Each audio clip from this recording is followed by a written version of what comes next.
Good afternoon. A very warm welcome. It's that time. We're a minute over, as we were hoping to start at 3. A very warm welcome to all of you around this table, and those of you who are our observers, but also those who may be watching on live stream. My name is Dharmendra Kanani. I'm the moderator for this session. I'm also the Chief Operating Officer for Friends of Europe and Chief Spokesperson. It gives me the greatest pleasure to invite you to be here, and the fact that you turned up and you made the time. I'm really, really pleased with that, because this was an idea to create a Global Europe programme. Tail end of last year, because we felt there was something missing in the think tank world. We had a long-term Asia program, and we felt that the time had come to really think differently about one of our strategic objectives in the organisation, which is to reframe the role of Europe in the world. And we weren't doing it as effectively by taking just an Asia perspective, so we thought we'd open it up and create the Global Europe programme, which all of you have had a copy of, I hope. And it's a testament that obviously had some relevance and credibility, because you're all here for the launch of it. So I'm really pleased that you could be here for this inaugural conversation of experts around a topic which is critical, it's important, it's relevant, and it's timely, and it will determine a lot in terms of what happens in terms of economic development, community development, and sustainable development, both in Europe, but in terms of Europe's perspective, but also globally, and how we make sure that happens. First and foremost, I want to thank someone who is sitting to my extreme left, Maria Carmen. I'm not sure, I think most of you know her, but Maria Carmen, basically, we had a conversation and we were telling her about this idea, and thank you for your vim, vigour and boldness for backing the idea, because we wouldn't be here if it wasn't for you. So UNOPS agreed to be our, let's say, our first step, our founding partner for this Global Europe programme. So I'm really grateful to UNOPS for taking that, would I say a measured risk? I hope it was not too high a risk, but to actually buy the vision and believe in the vision that we actually needed this kind of framework and context to have a conversation about what is happening in relation to global development, global matters, but in multilateralism, but most specifically, how do we reframe Europe's role in the world? And I suppose the lens we're adopting to this conversation is to think about, as you who are experts who have been doing this for many years, is to think about, as we consider what it means to reframe Europe's role in the globe, we need to think about the perceptions, mindsets, and the writing on the wall in terms of how funding is deliberated and created, which often, I think, from those who are recipients of funding, find it's probably a donor-led, top-down concern, as opposed to thinking very seriously about the needs of communities, regions, and countries on the ground. And actually the fact that they are diverse and require quite a segmented approach, but often concerns of geopolitics, foreign policy, and the needs to create safety and security in the north determines funding in the south and the east. And we need to be thinking broadly about what that means, because I think the approach we've taken to development, sustainable development, funding approaches historically, especially in the past 50 years or so, which has been cast, if you like, in a paradigm of post... That's okay. You've done your 10K, yeah. Clearly. Very good. I came back. Even better. So it was created at a time in post-Second World War of a different age, a different time. And some of that, if you like, post-war perception, colouring, and philosophy continues to this day. And some of those who are from different regions of the world, from the south and the east, will say sometimes there's still a tinge of colonialism in the discussion, the tone, and the approach to funding. So here we are, all of you here together, to have that honest, frank conversation about how do we craft a different approach to investment whilst we're making a bridge to sustainable development. And let us think about that the model of sustainability that we have crafted in Europe or the North may not be fit for purpose for the South and the East. And that's a difficult thing to consider, because actually what we want others to do is leapfrog all the luxuries that we've enjoyed in destroying the planet and say to everybody else, you know what? don't fly, don't do this and don't do other things because actually it's bad for you. And I think we need to find a different narrative about how we enable communities across the world to own this agenda without feeling as if they're being patronized by the North and the West, if you like. You know, a very kind of, I suppose, crude, but hopefully provocative opening statement about what we need to be thinking about. But first and foremost, I also want to welcome the ambassadors who've joined us here. Thank you, Mexico, Indonesia, and Brazil. You are here, you've made time to be with us, and we really welcome you and hope you're able to, and I will bring you in, to share your perspective and react to what you're hearing. And here's the deal. No one is going to leave this room without saying something, around this table at least. And so if you're shy, don't be, because I'll pick on you. And so I hope that I can carefully, obviously, in an enabling manner, include you in the conversation. But actually, because we're not going to get this hour and a half back in our lives. And this opportunity with this kind of diversity, you know, you've got UN agencies, you've got banks, international development banks, you've got ambassadors, you've got civil society organizations, and everything in between. So you don't get this. This is rare, especially in a post-COVID context. So let's make the most of it. So first and foremost, I'm really pleased to be able to invite Camilla Brückner, who represents UN agencies in Europe and Brussels, to say a few words and reflections on where we find ourselves, Camilla, and I suppose thinking that role that where often the whole UN infrastructure post-war was created to create a different kind of stability and relationship and move towards not only sustainability but peace. So over to you. Thank you very much, Dharmendra and friends of Europe, for the invitation and for convening us today. It's a very impressive. Sorry, I should have said press the little button where you've got a face. There's a face. Okay, is that better? Yeah. So thank you very much for inviting us, and a special thanks to my colleague Maria Carmen and Ifeoma for also allowing me to present the UN perspective more broadly to all of you and for the engagement of so many of our key partners. It will probably not be a surprise to many that what I'm going to raise today is the 2030 Agenda and the Sustainable Development Goals that were agreed, as you know, by all our leaders in 2015 and are currently at serious risk. That doesn't mean that the plan is less relevant than it was before. On the contrary, this is perhaps the best plan we have for peace and for development, and the only one we have, and the only one that we have all agreed to. So this should clearly be a starting point for many of the conversations that we have globally and with each other, and how when the EU also engages with the rest of the world. What is important to remember right now today, and for what we will do going ahead, is that for the first time in 32 years, the Human Development Index has declined globally, and now for 2 years in a row.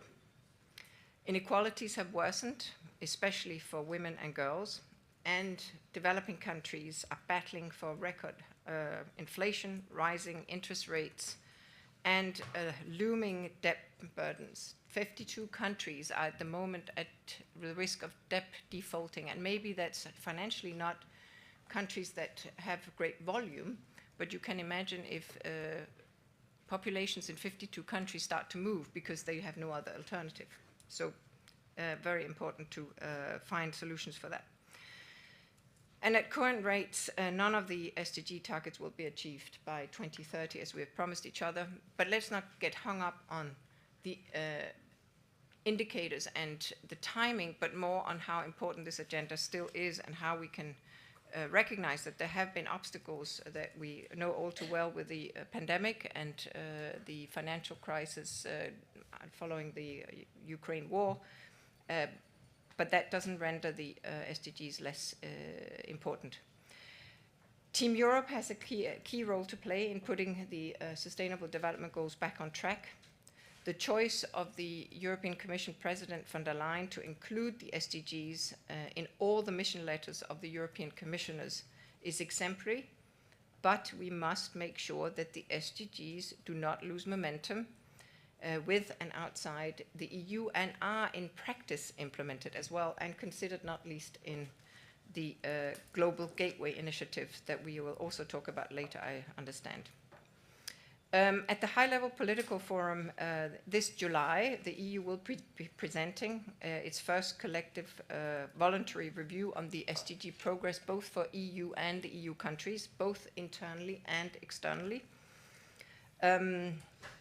And in September, we hold the SDG Summit, where the heads of state will come together to reconfirm their commitments to the 2030 agenda and announce new initiatives to accelerate its implementation. And we think this is a unique opportunity to reconfirm and reignite the EU's commitment and engagement and be an advocate for advancing and reinvesting in the SDGs. And this is also a key opportunity to show that the Global Gateway can serve as the primary purpose of contributing to the SDGs and putting the fight against inequalities, human development, human rights, climate and environment, sustainability at the center. Focusing on Global Gateway on the SDGs, which is, again, as I said, a universally agreed agenda, also facilitates the ownership of the Global South, shifting the conversation to common interest and global public goods, and not just being perceived as a European project with European interest. And this is not least also vital in the geopolitical realities that we live in today, where we see the divide between the Global South and the Global North increasing. And we have to find a way of rebuilding that trust back. And the Sustainable Development Goals are, we find from the UN side, a way to do that. So the UN family is ready to work in synergy with the Team Europe and other partners to advance the SDGs through the Global Gateway. At the request of its member states, which include all the UN member states, the UN has strengthened its capacity to support countries achieve their sustainable development objectives. At country level, this strengthened capacity is reflected in the figure of the United Nations resident coordinator, which provides the leadership and the impartiality to drive greater integration to the UN teams on the ground to deliver the SDG support and acceleration in line with national priorities. Our extensive presence in countries, relationships with governments and the trust that the UN enjoys broadly, the networks and the wide range of national and local stakeholders we engage with, the knowledge of the financing needs and pipelines in developing countries through instruments such as the integrated national financing frameworks can be valuable instruments to our member states, to the EU member states, and the EU if incorporated early in the phases of the reflections on how the Team Europe initiatives at country level will be rolled out. So with that, I just want to set the frame. As you can sense, I hope we feel there's an urgency to get the perspective back onto what platforms that we can meet around, and where there is already agreement between the Global South and the Global North, and to ensure that EU succeeds with this project or with this initiative and their efforts overall, because that's in the interest of all of us. Thank you. Camilla, thank you very much, and very effective insofar as pointing to the timing, urgency, and the need to recalibrate some of these relationships. And I hope that one of the things, the reason why we've got this platform is I think we need this kind of, let's say, multi-stakeholder, multi-ecology platform, that we can have this kind of conversation, which is not happening elsewhere, and it's too siloed. So I hope that we can, from this conversation, build a platform of engagement over the years. At least that's what our ambition is. But thank you very much. I'm going to invite Ifeoma to speak, who is Country Director from Ghana. I'm really pleased you could be here with us. But I'm going to disrupt the flow a little bit. But after I ask you to speak, I've I've seen that we've got Pascal Lamy in the room. Not that he's any more important than any of you around this table. Okay, so let me kind of put this there. He's ex-World Trade Organization, WTO chief, so he's got a little bit of importance, and he's a friend of the house. But I know he needs to leave at 3:30, but I definitely want to get his perspective on this issue before he has to leave, because I think it'll be helpful to all of us, given the world you've seen from beginning to where you are now, and the various perspectives you can bring, because you have worked globally in many levels and continue to. So before I bring you, says, don't leave until I've asked you to speak. So Ifeoma, first to you. Tell us, I think, you know, in terms of what I was saying in the beginning, is the importance of a shared language of impact and development is key sometimes. Given where you sit, you are a UNOPS rep and country director in Ghana and multi-country. You are witnessing firsthand that language, that tone. Share with us what's working or what needs to change, especially in the context of the Global Gateway. Over to you, thank you. Thank you so much, Dharmendra. Thank you, Camilla, for setting this scene so nicely. Good afternoon, everyone. My name is Ifeoma Charles-Monwuba, like he just introduced. When you sit where I sit, you know, working across 5 countries and also interfacing with development partners and the governments of those 5 countries, you begin to hear the divergence in the voices and the ideas. And so it's important, first of all, that we find that shared language of trust, like she mentioned, that enables us to be working towards the same impact that we want to achieve.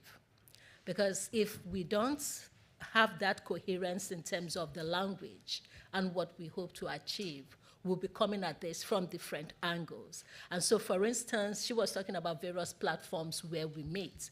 Some of us were in Egypt late last year for COP, and then later this year in September, she mentions the General Assembly. Those are spaces, and it's important that we use those spaces to bring the voices together, because what we're hearing is that, okay, now I will want to backtrack and first appreciate Europe for putting the resources on the table. But what we're talking about in UNOPS when we look at infrastructure is a huge gap. The global infrastructure outlook puts it at 94 trillion by 2040. Graciously, Europe has put 300 billion on the table, but that is a far cry from what is needed.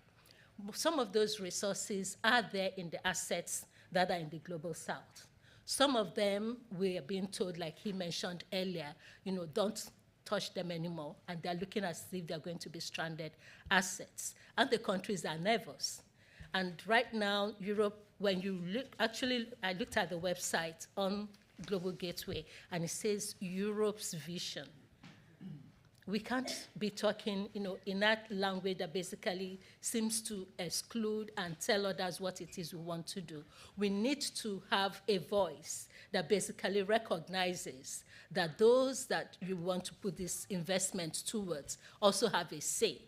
And those are where the platforms like the COP, like the General Assembly, the SDGs themselves, enables bringing together the voices in terms of the priorities where we want to put these investments in.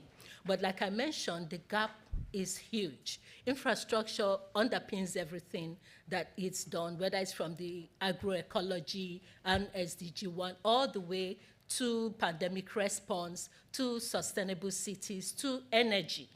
You need infrastructure to drive all of those things. But when you're looking at infrastructure in today's age, you need to be looking at sustainable and resilient, inclusive infrastructure, not just any infrastructure. Infrastructure that is built to last. And so that's where you need to understand that the investments need to be put across a continuum of both upstream and downstream. Upstream in terms of the modeling that needs to be done to identify sustainable and resilient infrastructure. So for us in UNOPS, working with the University of Oxford, having models that basically try to ascertain infrastructure that can withstand flooding, withstand drought, withstand mudslide. Those are the type of infrastructure that needs to be built. But there are infrastructure that also are inclusive, that takes into consideration women, and their needs and their presence even in the field of infrastructure. Infrastructure that enables youth and women-owned businesses to thrive, and therefore the inclusion of their voices on the table. And when you do that, you would need to, again, look at the enabling environment within the countries that are going to receive this investment. Do they have the capacity in terms of research and development to come up with this?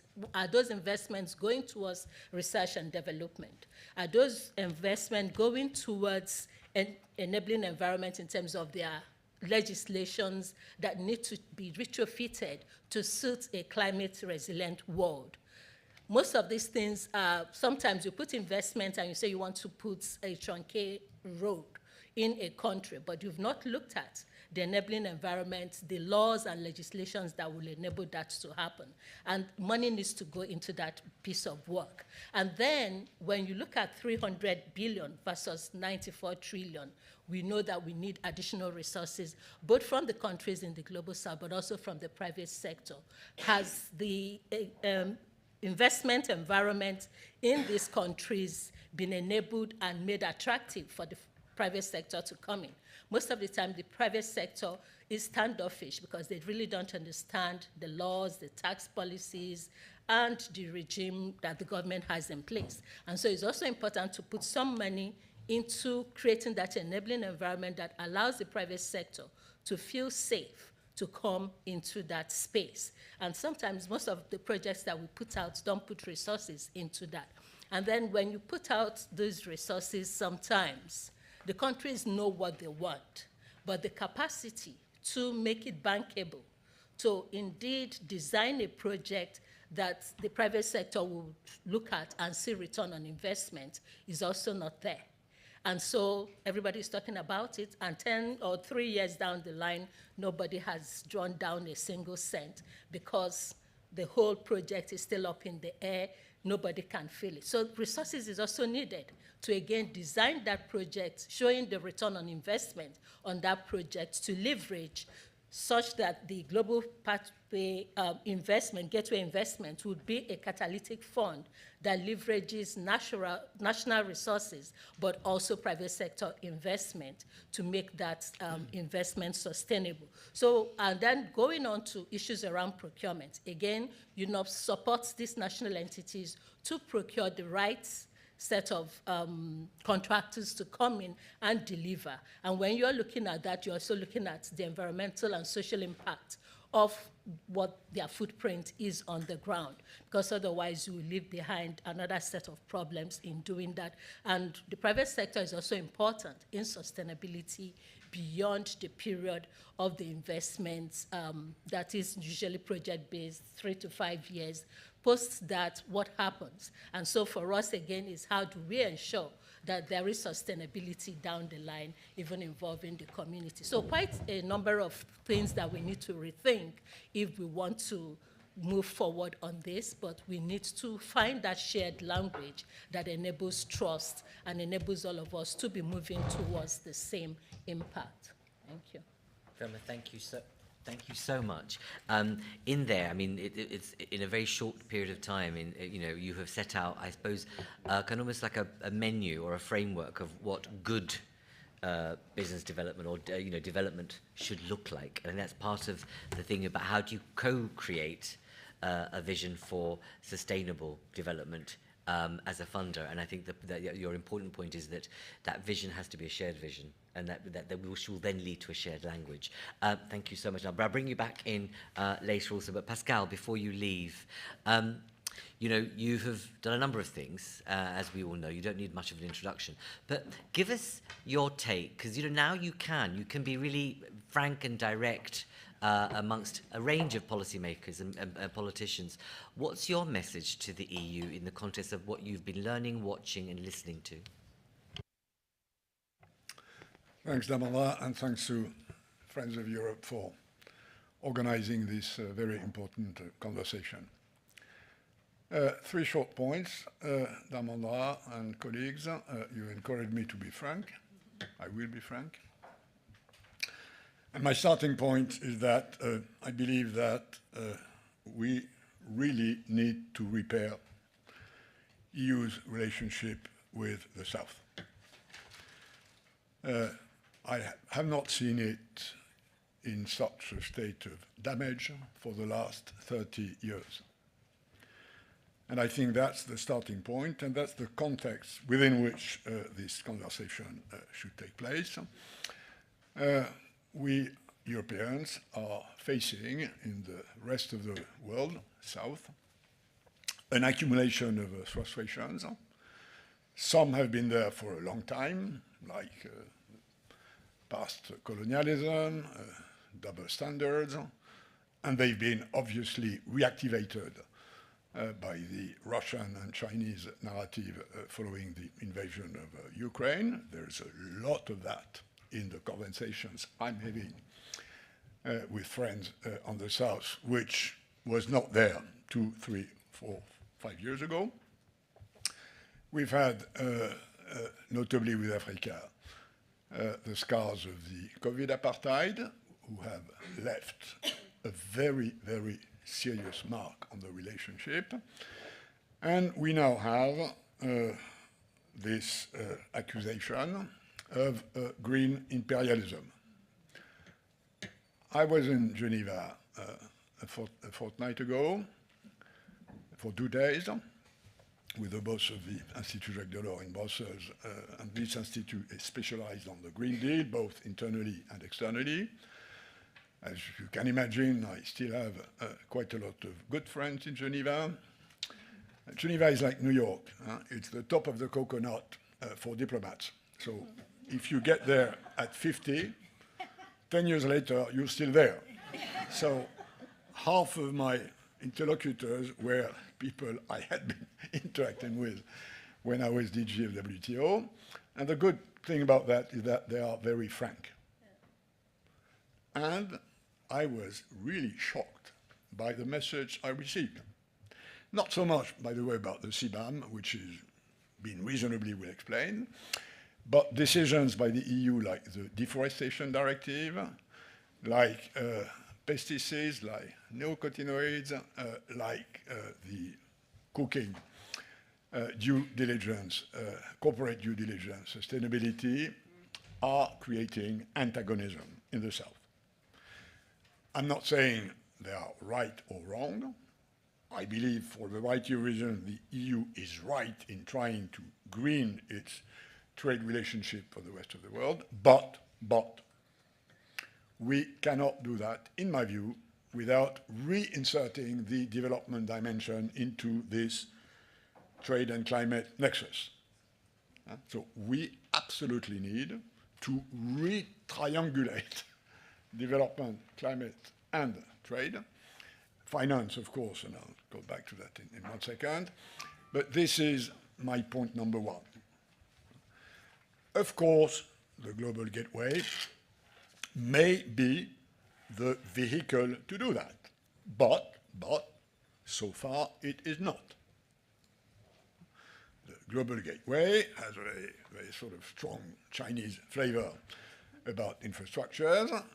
It's not green, it's infrastructure.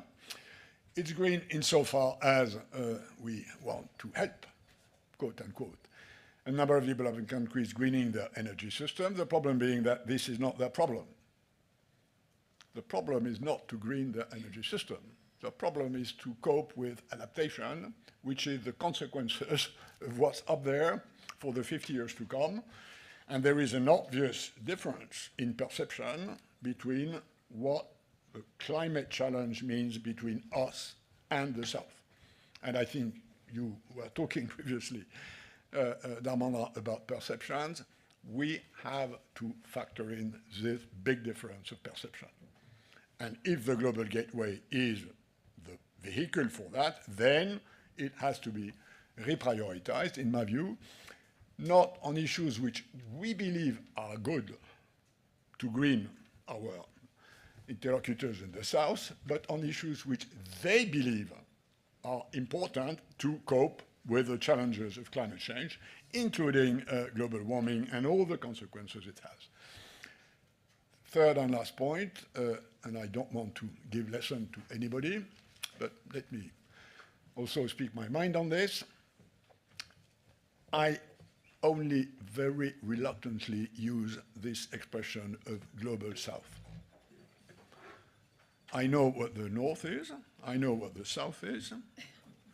I'm not sure what the Global North means, especially for a European, and I'm not sure what the Global South means.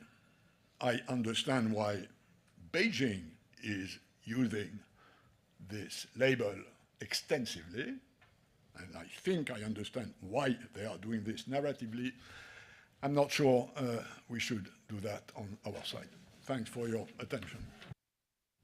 Thank you. I'm glad you stayed. It's a pity you can't continue to stay, because I think you should give that meeting up and stay. But no, excellent framing, Pascal, in terms of language, but also reputation, but most importantly, mindset. Mindset of change that we need to adopt. I'm going to go back onto, but really appreciate that, back onto what we have, you can see on the side. Elena, I'm going to invite you. It's a tough one to follow now, right, in terms of what you've heard so far. You're at the Commission, Director General for the Economic and Financial Affairs. Give us your sense of how you are balancing the public policy objectives of a Green Deal, a just transition, etc., and so forth, with smart, intelligent, needs-based investments. I know it's my formulation of the question, sorry. Which is a tough one, I agree. Thank you very much, and thanks for inviting me to participate in this debate. And I'm really glad, because I think I'm going to learn a lot. So that's the first thing. And I already noted all the things that Global Gateway should not do, which is good to know. I think we would fully agree with that. So I think it's more a matter of not about the purpose and so on, what the objectives and all that, but it's more about how we go about it and how we make it happen together or not. And I think that's probably maybe the less shiny part of the debate, but maybe the most relevant. Let me just say a comment on this Global South, because I was thinking I fully agree with what Pascal said, and my neighbors here also were saying the same. I think that we should really stop using this expression, I have to say. My experience sitting in the G20 meetings on the finance family, but for this is not helping. It's not helping the South, not helping the North, and not helping to create constructive engagements, and also is simplifying really too much, simplifying both. The North, we are not one entity, and the South is for sure not one entity. And we are kind of playing the China game here by pushing countries in the South taking camps, you know, and so I just wanted to put that in brackets, because I think it's really something that goes beyond the words. So now coming back to the Global Gateway and then some related issues that I think useful for the debate here. Yes, at least the Global Gateway from the Commission perspective is really an attempt to approach the question of financing and infrastructure as an entry door in a different manner. So in a manner which is really partnership and not top-down. So might be perceived top-down, but the purpose is to be partnership, meaning that we need to define together where are the priorities and how we are going to do that. And it is, let's say, the entry door is hard infrastructure, but it is a much broader approach. It is really that together with the enabling environment that you were mentioning, and together with a broad notion of what is the necessary infrastructure, which goes much beyond the hard infrastructure. So that's the first point I wanted to make. We think that it is also very important that we have a sort of an initiative that it can be seen by the partner countries as a meaningful offer. And when I mean meaningful, something that is going to contribute to the notion of sustainable infrastructure, sustainable, resilient investment. And I think that's maybe something that we really want to make that different from other kind of financing possibilities that may come from other parts of the world for those partner countries. The way we have defined the Global Gateway, I think, is very broad, because in terms of priorities, it covers a wide range, including health, education, research. So it's not just focusing on, let's say, pure core green stuff, but it is having, I think, a broader notion of what is the necessary infrastructure, including health, education, that is absolutely essential for attracting also private investment and development.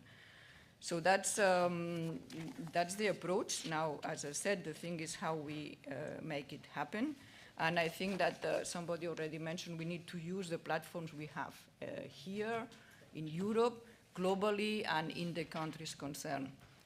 So I think we need to act at different levels, at the level of the, I would say, the definition of the interventions, that we need to do it together, both with the countries that we are working with, but also in terms of all the players that intervene in that particular country or in regional projects. And I think this is what I mean by implementation in a coordinated manner, without going into the details, but I think we have more than enough platforms and coordination places and so on, but we need to, I think, discuss a bit more in detail that how we use that together for making these initiatives work for the countries at hand, let's say.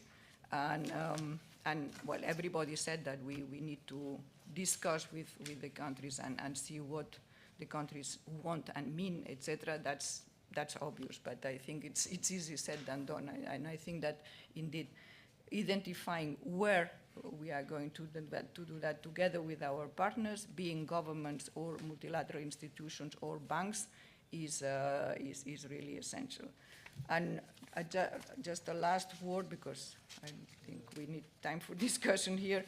I think that it's also important that we see this global gateway in the context of several or many other international initiatives. I know some of them, obviously not all, but I can see in context of G20 all work that goes into quality infrastructure, all the work that goes into sustainable finance. All this is aiming at the same. So we need to make joining efforts to put all that together. Thank you. Thank you very much. On that last point, it will be not for now, but we could reflect on this. What's the platform? What's the route for alignment and collaborative effort between the different development banks that we have, USAID, the others that are playing in this field? What's the forum? What is the route to doing that? Second question that I would like to think about is, you say it's obvious and important that we have a kind of, my words, a co-production in the development of priorities and approaches to how that funding is made available. And what I mean by that is, more inclusion at upstream about the priorities and the way in which you do it. How do you make that happen? Is it a diplomatic issue? Is it a political issue for you that you have to get the council to do it? But before we leave this meeting, what's the process for us to be able, almost as let's say extra governmental body, what can we do to help facilitate that process? Because it would be important to have that question answered. Otherwise, we'll just repeat that and say, yeah, it should have been a good thing, and let's move on. So I will come back to you, and some of you on that. So, were you going to say something? Sorry. No. Okay, sorry. Absolutely. So I want to now bring in a Belgian Development Agency perspective. So you're right there. Excellent. You have direct experience. You know what it is to work with the behemoth that is the EU in terms of investment opportunities, working with them with how you define that money, make it work. How is it for you, and what would you change in terms of your perspective as you're the managing director of the Belgium Development Agency? What's your perspective and cut into this debate to make it better? First of all, thank you very much. Very happy to be here. Great to hear the colleagues. I was, the last 2 weeks, I was traveling. I was in Uganda with my minister, and then last week I was in Mauritania alone. But I met in Mauritania, I was part of a new program funded by the EU to respond to the global food crisis following the war in Ukraine, etc. And we were in a kind of a formulation, and we met, one of the projects we have is to produce local milk to make the countries less dependent on export. And we went and visited a milk factory, and I was amazed, and we were coming with EU money, but the milk factory was owned by a Mauritanian, managed by an Algerian, half of the staff Tunisian, and the machine from Turkey. And it makes me realize, what is our role in this? There is already a lot of kind of regional integration, regional support. What is our added value? A second reflection was in Uganda. The week before, I was in Fort Portal, which is like 400 kilometers from Kampala, an area of concentration of Belgian cooperation where we are there as a bilateral agencies, but you also have a lot of Belgian NGOs active in improving quality of education, access to health, vocational training, employment. But there is no investors. And there is no private sector and no European private sector. But at the same time, I see a large tea plantation and ask my colleagues, who is behind this tea plantation? They are replying to me, Indians, and say, oh, why don't we work with them on vocational training? Answer is, yeah, they don't respect our standards, decent work. And I say, yeah, but we should engage. But then, no, we are in our own bubble. So two reflections from that. One, and it's part of your introduction and it's part of what Pascal said, it has to be demand-driven, and we need to be much more listening to the needs of our partners and not being too top-down. Global Gateway, I think it's a great initiative in the sense that it brings development organizations like us and investments and trying to put instruments together. There was a very good initiative to put member states with the EU, and something we did a lot ourselves in trying to get this integration. But now we should focus much more on listening to our partners and how Global Gateway can respond to our needs. One of the things which I think is wrong is that we said, yeah, there is a China Road and Belt initiative, and we also need to do infrastructure to be visible.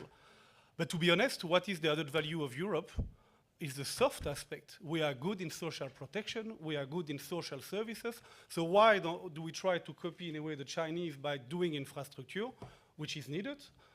Why don't we more focus on what we are good at, which is the soft aspect? And if you listen to the African partners, that's what they need, that's what they want from Europe. Help them build social protection, regional integration. Europe was built on regional integration, making the south of Europe less poor than the north, etc. So I think we need to build on our strengths. And the last reflection is about the collaboration, and Laure will speak about EDFI later. But yeah, indeed, how we can better articulate what we do as technical agencies, providing capacities and expertise, and what the DFIs do. The DFIs have a much more, I would say, opportunistic approach, saying we would invest in a project while we are asked by our government to work in the most fragile context. How to reconcile the two? That's what we do between the PN, Practitioners Network, which is this network of European development agencies, and EDFI, and we are progressing a lot on that. And JEFIC now, and JEFIC as well. There was a statement a few days ago on that. So those are my reflections. Thank you. Jean, thank you very much and it's great that you've just come back and you're able to make those reflections. One thing that occurs to me from this debate, and also just historically, is that how do you embed the concept of social clauses in investment and finance? How do you make sure that the money you give has greater longevity and a leverage for change? So that you say that we're going to give this contract, but actually women and girls will get primary and tertiary education. We want to make sure that as a part of your contract, we want you to build not shanty towns, but sustainable properties to create households. How do you use some of your money to create social enterprises as part of your social clause? So it's just something for us to think about, because we tend to compartmentalize social clauses as being something, you know, we can do every now and again. But it occurs to me that on this agenda, it should be a central part, whether you call it something else. But for me, that is saying that part of the money stretches into human capital development and infrastructure of a different nature. So we can come back to that. But on that, Laure, I'm going to bring you in. Thank you for being here. And I suppose it tips into your contribution. Certainly said, you have a lot of money. And as do so many other people around this table, but you know, you have a lot of money. And you're at that cusp of development about what you're going to do. So can you share with us some of your reflections on what you've heard so far? But what are you going to do with all that money? Thank you, Dharmendra, for such an introduction, and thank you for the invitation and the initiative, which I think is very telling already. We see colleagues we know quite well, and then others we never speak to, so I think it's fantastic. Maybe, I mean, in fact, the DFIs have very little money compared to the financial sector by and large, and that's if I want to start, if I could start with a reflection on what would strike an investor coming into this room and listening to us, I think there are two things. One thing is that there's no such thing as an EU investor today. You have European investors, certainly, but some are still based in London. There's no such thing as having a pure EU investor. The financial sector is still very interlinked globally. And so that seems, from a very pure private sector perspective, the fact to have EU working on one side and other country working on the other side would be quite weird. And this is a reflection we have on Team Europe that we see as a very positive thing. The initiative of the EU to bring together the EU actors, but there needs to be a narrative about how to engage with the partners and with the ones who think alike and can join Team Europe initiatives when it's relevant. So that's one thing. And then the other reflection is a bit echoing what Elena and other colleagues were saying about the global south. So I think there's no such thing as global south in the narrative of private sector, but it's more the fact that we are talking of emerging markets, emerging and developing economies. And here, this is basically 40% of the global GDP we are talking about from private sector perspective. And here you put things which have literally nothing to do with one another, being China, India, Burundi, Sierra Leone, and Mexico, Indonesia, Brazil, who are here with us today. So this is another aspect where when we hear the global gateway narrative and when we see calls for the private sector to engage, there needs to be much more clarity about the solution, what is offered when you invest in middle-income countries, which certainly would be different if you talk of the least developed countries or Africa especially. So anyway, that's my first reflection. And talking of the money, indeed, so in EDFI, we represent the development finance institutions. They are state-owned bilateral institutions that invest only in private sector operations in developing countries. And our members share the conviction that with investment, with development finance, we can drive economic development, Paris alignment, and poverty reductions. So that's all in line with the UN SDGs. The association we formed has celebrated its 30-year anniversary last year, and the association has never been more relevant than ever. Because it was built on the idea that the DFIs are better off facing challenges together. And given the many challenges we face today, our platform of cooperation in development finance counts a growing number of partners. And within this pool of partners, the EU is by far the most important one for our members. So we've been welcoming very much the Team Europe approach, and we have been engaging a lot in the implementation of Global Gateway recently. In terms of money-wise, our members, they represent about 8 to 9 billion euro of investment every year, always on the sustainable side. The portfolio is about 46 billion euro. Africa is the main investment destination with 3.6 billion euro invested in 2022 alone. And we have seen an exponential growth of climate finance, which is now 3.3 billion euro for 2022. So this said, as I said, this is a very tiny amount compared to the amounts of foreign direct investment that go to the south. In terms of our perspective on the topic and bridging investment and sustainable development, well, that's, I mean, the DFIs are literally at the core of building this bridge. And what we see is that we need to answer to the private sector in a meaningful way if we want to have them engaged in Global Gateway. And for this, we need to provide support and guidance. So not only EDFI and our members, but also the EU more broadly. And the first thing is that the private sector today, especially in low and middle income countries, is facing a very, very tough economic environment. Capital is literally fleeing from these countries. We heard from Camilla the debt sustainability issue, which is mounting. We are still post-COVID. There have been huge delays in infrastructure projects, which just add up to the gap Ifeoma just mentioned earlier. Now we see the banking system showing some sign of collapse here and there, which are obviously making capital flow away from the most risky places of the planet, and adding to this the inflation and the energy and food security issues related to the war in Ukraine. So all these are obviously impacting low and middle income countries even more than Europe itself is impacted. And if we want private sectors to engage private investors, but also private companies to engage in these markets, which are becoming more and more difficult, they will need a de-risking mechanism. So this is what the EU has luckily set up before even all this crisis started with the EFSD+, the European Fund for Sustainable Development Plus.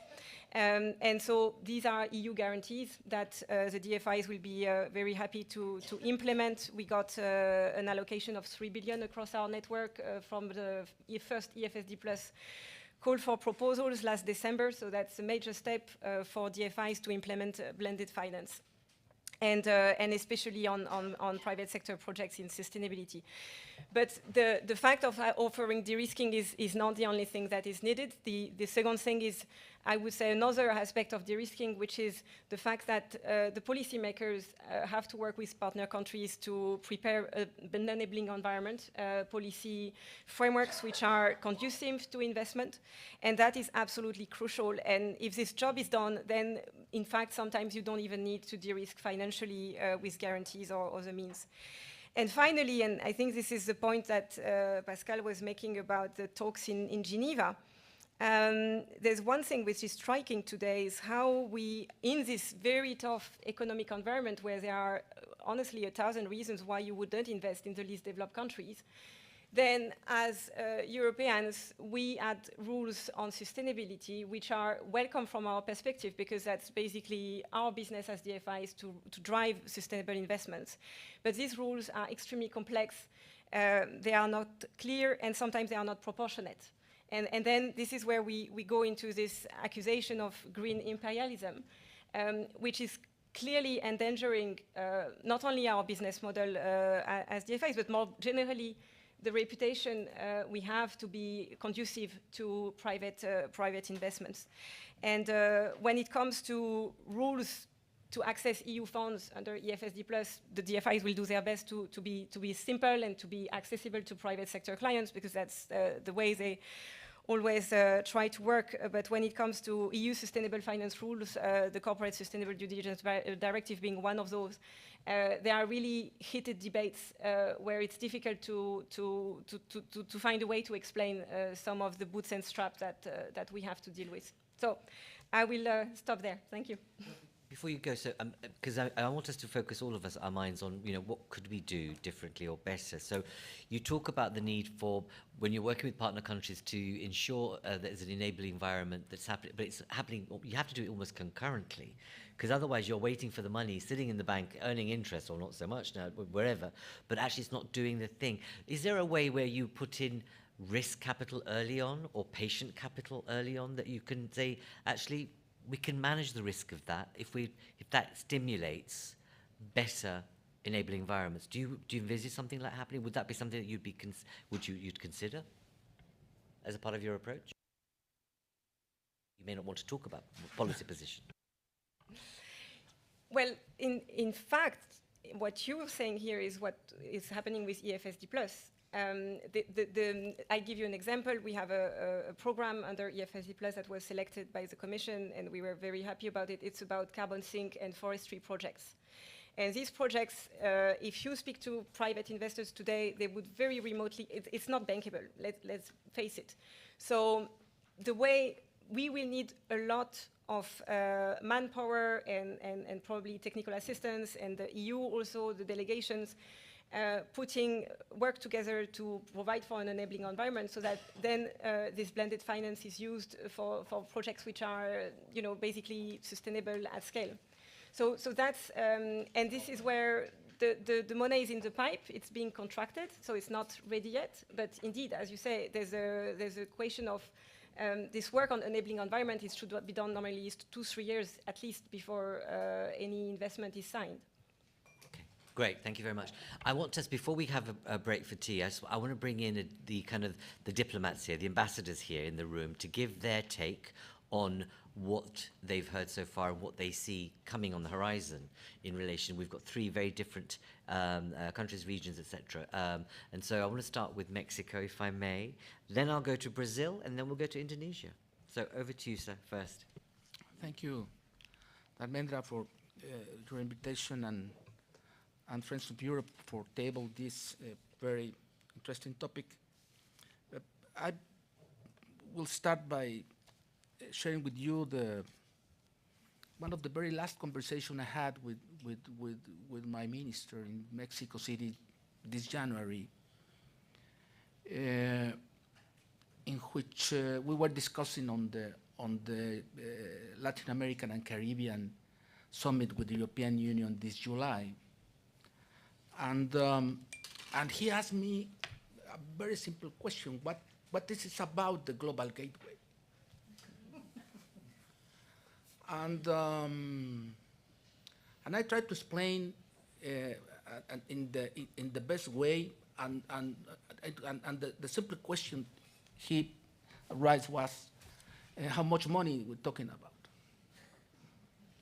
When I mentioned him the figure, 300 billion US, 300 billion euros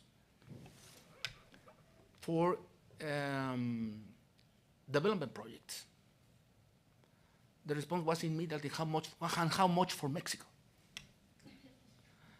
And terms and conditions, no? So I explained my boss that to me, Global Gateway is a very powerful message from the EU to a new way to engage development cooperation. And I have explained my seniors in Mexico City that what we need to do is to build with the European Union, with the Commission in particular, projects to be presented for the Global Gateway. So my authorities in Mexico, my minister himself, requested me to promote and to present to the Commission the most important project we have and a key element for our industrial policy, which is the Plan Sonora. And I have started with this process with the Commission at all levels. As you may know, we will have in July the summit between Latin American and Caribbean countries with the European Union, and the Commission has requested us to present the most emblematic projects to be included into the Global Gateway. And yes, immediately I presented formally this idea on Plan Sonora, which is, I would say, the most aggressive industrial plan in the recent years for my country, which will be impact on the Mexican development for the next 50 years. It is a project on electromobility and semiconductors and batteries. From the bottom of the value chain, I mean mining, lithium and other metals and minerals, till assembly, the back-end process of semiconductors and batteries, and recycling whatever, solar panels, or chips, or wafers, or mobile phones. The project is anchored in 100% renewable energy resources, which is coming from solar panels. and we have in operations in Mexico, in Sonora, in the northern Mexico, on the border with the United States, with Arizona State. We have in operation the biggest solar plant, the biggest solar farm in Latin America with one gigabyte producing right now in this minute. And our plan is to upgrade this capacity for 5 gigas. So we're talking about that for 2027.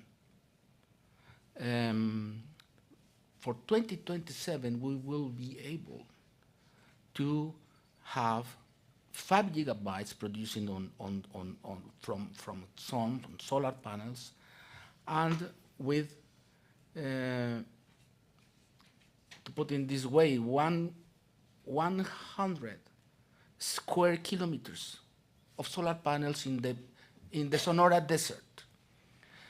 So we have in Mexico very good expectations for the global gateway, and working very close with the Commission to try to convince finance, capital, technology, innovation, education and science from Europe to be part of our industrial value chain, and to make with us, to work with us in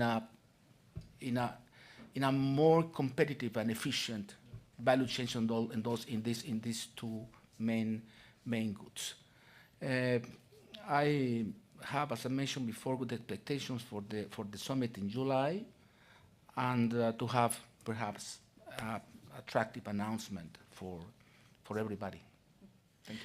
Thank you. A very good pitch, but also it's kind of demonstrates the kind of potentially a glimmer of what Global Gateway might be about, which is how do you ensure it's transformative on various levels of the ecology of the local society, but also its neighbourhood, if I can put it that way. And I suppose that's a tough call for the Commission and others in terms of how do you make sure you assess something that does that thing which is genuinely transformative of a local infrastructure and ecology. But the thing is, how do you make sure that you bring private sector sustainability in there? Because that must be hugely attractive to the private sector. There must be lots of millionaires north and south that are looking at thinking, I want a bit of that. So how do you make that case happen as you move forward? But thank you very much for your comment. Sir, let's take a perspective from Brazil. Thank you very much for the invitation. Good afternoon, everybody. And thank you for including representatives from Latin America and the Caribbean in this debate. My life has been made very much easier by previous speakers. I fully agree with what was said by Mrs. Monwuba, that you need to listen. But I would add, not only you need to listen, but you need to pay attention to what you're saying, because since I arrived here 8 months ago, I have heard many people tell me things that I don't think they really thought about when they were telling me. Please do share, please do share. Not here. Fully agree with what Mr. Lamy said. I started my career in Geneva and ended up here. I don't know what I did wrong, but what he just reflected from the WTO is correct. There is a lot of concern about some of the ways things are being put together, and maybe we need more positive incentives instead of sanction-based policies. But I think I need to address the main issues here. And I have very few ideas to share. One, being very pragmatic and having listened to others. The first one is if we're talking about new resources, not about the investment of multinationals or firms, because there is a lot of investment in Latin American and the Caribbean by European firms. In the case of Brazil is very clear. But if we're talking about new resources, my suggestion is taking into account that even though I share the optimism of my Mexican colleague, the resources that I have seen on the map for the global gateway for our region are limited, to best multiply and make them useful, I would suggest that we look at projects that already exist on the ground. And just to give you ideas, projects between neighboring countries of the region, building bridges, building roads, railroads, canals. So if you look at what it's there, and sometimes you just need an extra amount of budget, that can make quite a difference. The other point I was going to make, and has been made by our colleague from the Belgian Cooperation Agency, Developing Agency, is the issue of trilateral cooperation. And the reason why you found all that is because it makes much more sense for a development or a cooperation agency from a developing country to help in another developing country with resources from other countries, because we have the similar realities and perspectives. So it makes a lot of sense. And that's a bit what we do in Brazil, so that not only the Mexican ambassador makes a pitch, the Brazilian Cooperation Agency works a lot in that manner. And I would just close by saying that we are also looking forward to working with the EU. It's the EU's program, not ours, so I'm not going to, I just hope that we can work together in synergy. And I would agree with those that say that these concepts of global south and global north not always help. And I would add another one that doesn't help very much, the West. Thank you. Thank you very much. Very thoughtful, provocative, but some very good ideas, especially that thing about why not work with what's already there and improve it, but also look at trilateralism, you know, because actually that can work too. It creates a different kind of tone and power dynamic, which we ought to be bearing in mind. So, Indonesia, last but not least. Thank you. Thank you very much for the invitation. I think it's a good time for me to say about this issue. Well, I'm lucky because my minister does not ask me about what's the meaning globalator. Is that a good thing or a bad thing? Because I have beautiful paper, EU-ASEAN Global Gateway with all the numbers here. So it's easy for me to bring this paper.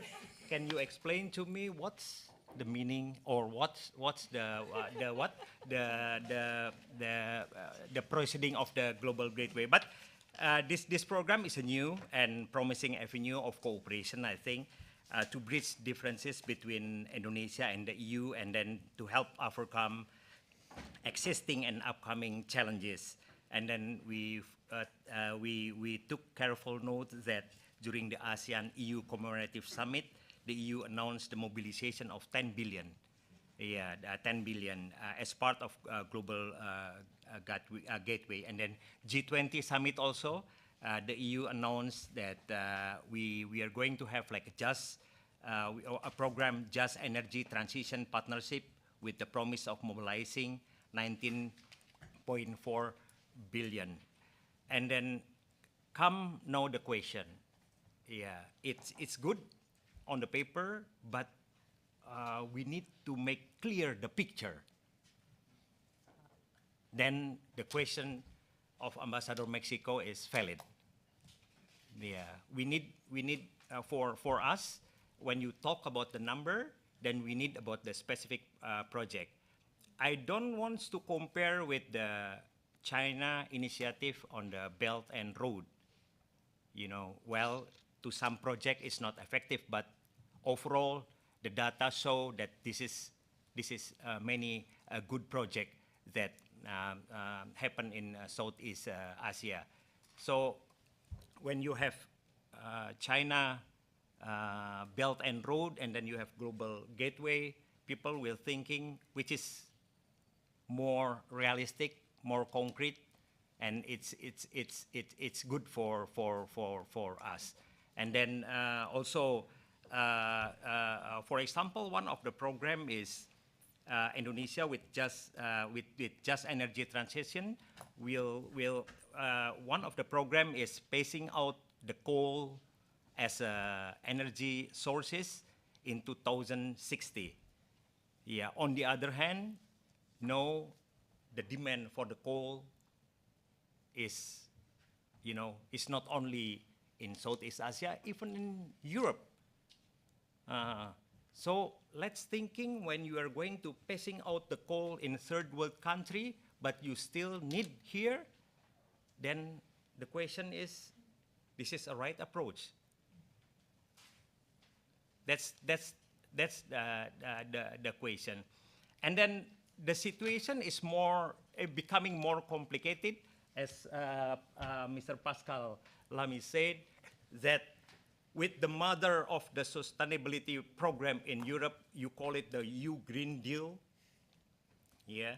And then with all the regulation, Renewable Energy Directive, EU Deforestation Regulation, Carbon Border Adjustment Mechanism, Corporate Sustainability, Due Diligence, I do agree with Pascal, it creates tension. I'm sorry, I try to be frank. I mean, it creates tension. Because on one hand, you're trying hard to find a good, for example, like a trade agreement between EU and others country in ASEAN, but on the other hand, you are creating some regulation that we strongly believe it's barriers to the trade agreement. In the same time, so this approach, I don't think it's good for EU, because, you know, people in my country, last week, more than 4,000 smallholder of the palm oil plantation come to my office, the Ministry of Foreign Affairs, and they're complaining, what the EU deforestation free supply, the new regulation. Then you know, this is very important for the third world, because on the issue, for example, and a little bit confusing. I talked with David McAllister, the chair of the Foreign Affairs Committee in Parliament. Yeah, David, can I ask you something? What Ambassador Andre? When we export palm oil, you said palm oil is not healthy. You said palm oil is creating deforestation. Okay then, last year we stopped palm oil. And then everybody in Europe called the embassy, why you stop palm oil? We need palm oil. Thank you very much. Going to say, those of you who've been around ambassadors and diplomats for years, that was the best show in town, really, the three of you. Thank you. But your frankness helps, and I think the fact that we've brought you with your different perspectives that we don't often get around this table makes all the difference. And I think that you're able to speak truth to power in a different way to the kind of, I suppose, the social mores that others take from, let's say, European ambassadors, which is not to say anything other than the fact that sometimes they're more tied to protocol, unnecessarily so, and they need to be much more frank. The issue, I suppose, that we need to be thinking about is that we know that when a lot of development aid gets stuck in governments that shore up, through corruption, money that doesn't go into the ground. And we may as well just admit that. We have to be frank about that. So somewhere, institutions that are engaged in financing have to find the tropes or the structures to ensure that the money reaches the parts it needs to. Okay? But I think you're right about the fact that how do we create a shared language of impact, journey, and constraints? So rather than just simply creating our rights, how do two institutions or two regions talk about the constraints of power and dynamic and governance, so that doesn't actually become a barrier, but you try and solve it together, which might sound romantic, but surely it's within our purview. Before we move in for coffee, because I'm going to just tell you what the lay of the land, we'll have a quick short coffee break for 10-15 minutes, so please don't leave, because I'm going to bring the bankers that are around this table into the discussion. We have quite a few development banks, etc. So I want to get their perspective. I want to get the perspective of the OECD also, a number of others that are here from different, I suppose, parts of the ecology. But before we do, Isabel, I really want you, if I can, I know you're looking surprised at me. It's just that given the role you've played, you've UNCTAD, and you've done, you've been, a very senior politician in Belgium. Then you moved into international work, etc. Just share with us, as in very similar ways that we have heard from the ambassadors, but also Pascal, is about what are your reflections now, given you've gone through that journey, in terms of the lessons we should be learning now for how we move forward on this agenda, which I know is tough. Thank you. It's true that all what I heard, I agree. And I agree that we have a really contentious mood in the relationship between what we cannot call Global South and the EU. And I think that it's not recent. I mean, it started 3, 4, 5 years ago with an accumulation of problems and perception. And the first one, and Pascal knows that very well, is the Doha agenda, which was never really implemented in trade issues, which is something which is a big bad perception for the developing countries. Secondly, I think that the EU has really to also to get its own house in order. I mean, between development and trade, on a lot of issues related to investment, the IPAs, and how we change. I know that the rules will change on European level, but at the end, because of discussion with the Court of Justice, there are not new, really, APAs helping to avoid the problems that the IPAs could provide to developing countries. So, and really giving an advantage to the investor and not to the state when he decides something. Thirdly, I think that EU has really to provide some signals. And those signals could be, for instance, illicit financial flows. Nothing to do with investment, but something which is really important for developing countries. How do we address this problem? How do we measure illicit financial flows? And how do we address that as European Union?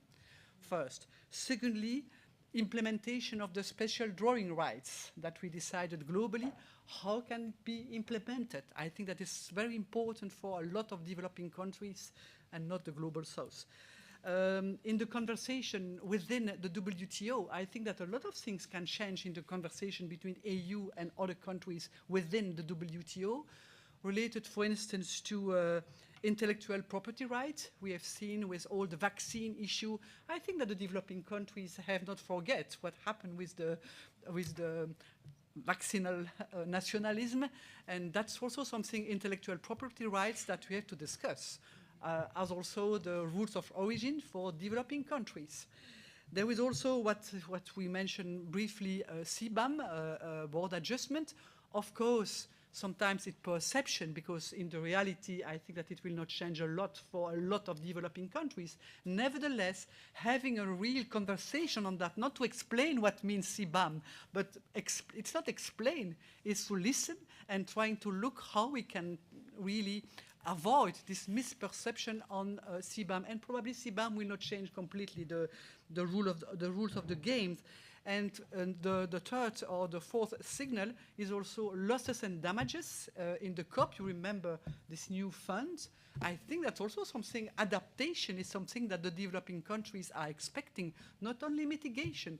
And on that, there is a lot of things that we can show in order to change the mood in the conversation between. And finally, I like what the Belgian colleague said about soft power. So we have really to define what it could mean, and I heard some, not definition, but some action that we could take on as European, for instance, to be transformative, triangular, and trying also to catalyze what is existing and how it's not very sexy for the European Union just to come with the missing link, but sometimes it's something that the developing countries are expecting. And I think that instead to think about all new blended finance, without respect for this blended finance, but sometimes concretely go to what can change something on short term and not for the next 10 years. So I think there is a big, je ne sais pas comment on dit ça en anglais, ressentiment, so bad mood in the developing world. And frankly, it's really increasing, and the global crisis, and especially what happened with Ukraine. And when the European Union or the European partners are advocating for fight against fossil fuels, etc. And then when Ukraine war started, the first thing that each member state did is try to have, of course, supply and trying to go everywhere whatever is the energy that they can try to replace the Russian gas. So frankly, I think that the developing countries, okay, you advocate against fossil fuel, but when you need it, oh, okay, no problem, we do it. So we have to be honest and to recognize that, yes, it's true, and I understand that all the countries wanted to secure energy issues for their population. It's normal, but it's why you cannot give a lesson when you are not... On dit en français, on ne monte pas à l'arbre quand on a un trou dans son pantalon. Well said. I'm so glad I brought you in, because you now create that great energy and buzz for us to have a cup of coffee or tea and come back within 10 minutes or so. But your points, and this is, I think we're coming to a set of conclusions about the kinds of things we should capture as a way forward for this platform, but also what we communicate to the Commission, and we'll hear from banks after, because I think we have to look at the kind of supply side, if you like, of this equation, and I'm glad that we've got a number of banks here who can tell that story, as well as others that I will pick on. So thank you very much. We've had a couple of questions from our live stream, actually. It's quite interesting. One punter is saying that, Europe does its international development promoting its values, and China doesn't. Does that create a barrier? And the other chap said, well, there's a lot of talk about the EU doing things right, but how can it possibly be a credible partner for Africa because of the way it does its business? So there you go. Thank you for your comments on live stream. We'll come back to some of that after the coffee break. So 10 minutes or so, and we'll call you back in. Thank you all so far. Don't disappear. Please do stay. Thank you. I'm Catherine Foster, the executive director of GDFA, which was set up by UNEP and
Good. Thank you for coming back so quickly.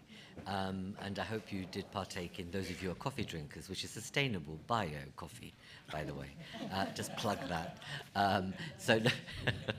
No, thank you for coming back. What I'd like to do in the time that we have remaining is I want to bring, as I said earlier on, I want to bring a banking or financing perspective into this conversation first. So I'm going to invite those of you who are from the Asia Development Bank, we've got ERBD here, as well as others, to contribute first and actually share. Can you reflect on what you've heard so far? And I suppose, what is it that you find that's very similar to your experiences? What's dissimilar? What are the issues that you think need to be resolved as a priority if we're to change this narrative of how we do business in terms of sustainable development? So, Ilaria, can I go with you first? Sure. No, I had like my spiel somehow already, and then now I heard so much so far that I just wanted to throw it all away and really pick up on a lot of the things that have been discussed. I work for the Asian Development Bank, and our region, the Asia Pacific, was kind of the star of the development world for decades. I mean, and now we are facing, climate change, of which we are both the biggest contributors and the biggest victims. But, post-COVID crisis, debt and inflation, as Camilla, who is no longer here, was mentioning, political turmoil, growing inequalities, food crisis, you name it. I mean, it's the whole paradigm is shifting under our feet, and we have to adjust to it. And we're looking at changing the way we do work. So we are restructuring, and we are really trying to integrate the work we do, from at the source. So, trying to really bring in not only the different experiences across the bank. So before we were divided into regional departments. Now we're trying to really find solutions that we have a whole department that is going to really bring solutions from different perspectives, both on the sovereign side, non-sovereign side, and the PPP. And this is how we are going to try to make it happen. But the core of what we do remains the same. And I find that what the similarities are, as you were asking, is that we come from similar principles, if you want. We want the same things. We are on the same boat. And one of the things we were discussing earlier with Elena was like the fact that sometimes I would say it's not only a matter of north and south or west, but I would like to make it even more contentious, if you want. It's also the same concept of Team Europe is somehow excluding the rest of the world from the picture. So how do we make it a team really across the globe, and not only like Europe against the rest of us, because again we are on the same boat. And one of the things I really want to stress is the way that we are looking at really collaborating with the European space, particularly the European Union, is and the Commission. It's really finding the common grounds, where we can build on each other's projects, or where can we build on each other's experience. And this goes a little bit to what Jean was saying earlier on the need to look outside the bubble. And we are outside that bubble. I mean, not in Africa, we don't work in Africa, but in Asia we are aside. And we are perceived sometimes as by our countries of operations, like my neighbor here, as the honest brokers. And so I think the scope for us to work with our European partners, it's there, and we should be used on a much broader, in a much broader sense. We can really bring the voice of Asia into Europe. And we want to do that because at the end of the day, there is a lot of the things that are discussed in Europe, particularly in terms of global public goods, that cannot forget, our side of the world, which is Asia and the Pacific. So to me, I mean, at the end of the day, I mean, again, there were so many things, that I appreciated of what was discussed. I mean, unfortunately, Ms. Lamy is left, but also the idea that Asia is part of this changing paradigm, or this part of the change that is happening now in Asia. There has been a lot of more attention to trade in the past few decades, but it's time to bring back the development aspect. But again, more as equal partners than as, we bring our view of the world into Asia. So I think it's, again, maybe it's not very well constructed, because again, I'm trying to pick up on everything that was discussed, and there is such a vibrant ground here to build on that dialogue. That, I mean, I want just to open the door to have that honest discussion on what is the role that we can play in the European vision of the world, but that the European vision of the world has to include us and our countries around that same table. It cannot be just a closed-up bubble of vision. So. Thank you very much. What occurs to me is that, this might be a naive thought from someone who's not an expert in this field, but where is the space for you as, if I call it, a development practitioner of a scale, to come together with others who are in development, not just in your own bubble of development banks, but other practitioners very much who come from different perspectives, get the space to actually understand what you're doing and how you might be able to learn from each other and add value? Oh, you just touched upon my favorite topic. No, I work in that wasn't scripted, by the way, okay? No. No, but I mean, I work in partnerships, so this is exactly what I mean. It's not just about co-financing, but it's really what I really want to do is really bring in, that knowledge. So, for example, when we talk about regional integration, we're talking about ASEAN. I mean, how can we bring the European experience into the picture? But as we were discussing with our colleague from OECD, is that the main problem is how do we translate it in a way that is not a form of new colonialism? How do we put it into, how do we frame it in a way that can be absorbed by our countries? So this is the dialogue that I'm actually trying to build with the Commission, in really trying to, how do we absorb the knowledge, and how do we package the knowledge we have to share it? And I think it's again, it has to be a continuous and honest dialogue and it's not easy, because again, it's a matter of absorption, but it's a matter of translation also in a language that again it's okay. But the fact is, in short, we don't have that at the moment. Not yet. Okay. Working on it. So we need to think about that as this thing grows, I hope. Rosemary, can I come to you, if I may? A different kind of shape of investment, if you like, but you will have, I'm sure, your own perspective on the experience the bank has had in these matters. And when you think ahead, what are the things you're going to be focusing on when you reflect on this conversation as ERBD?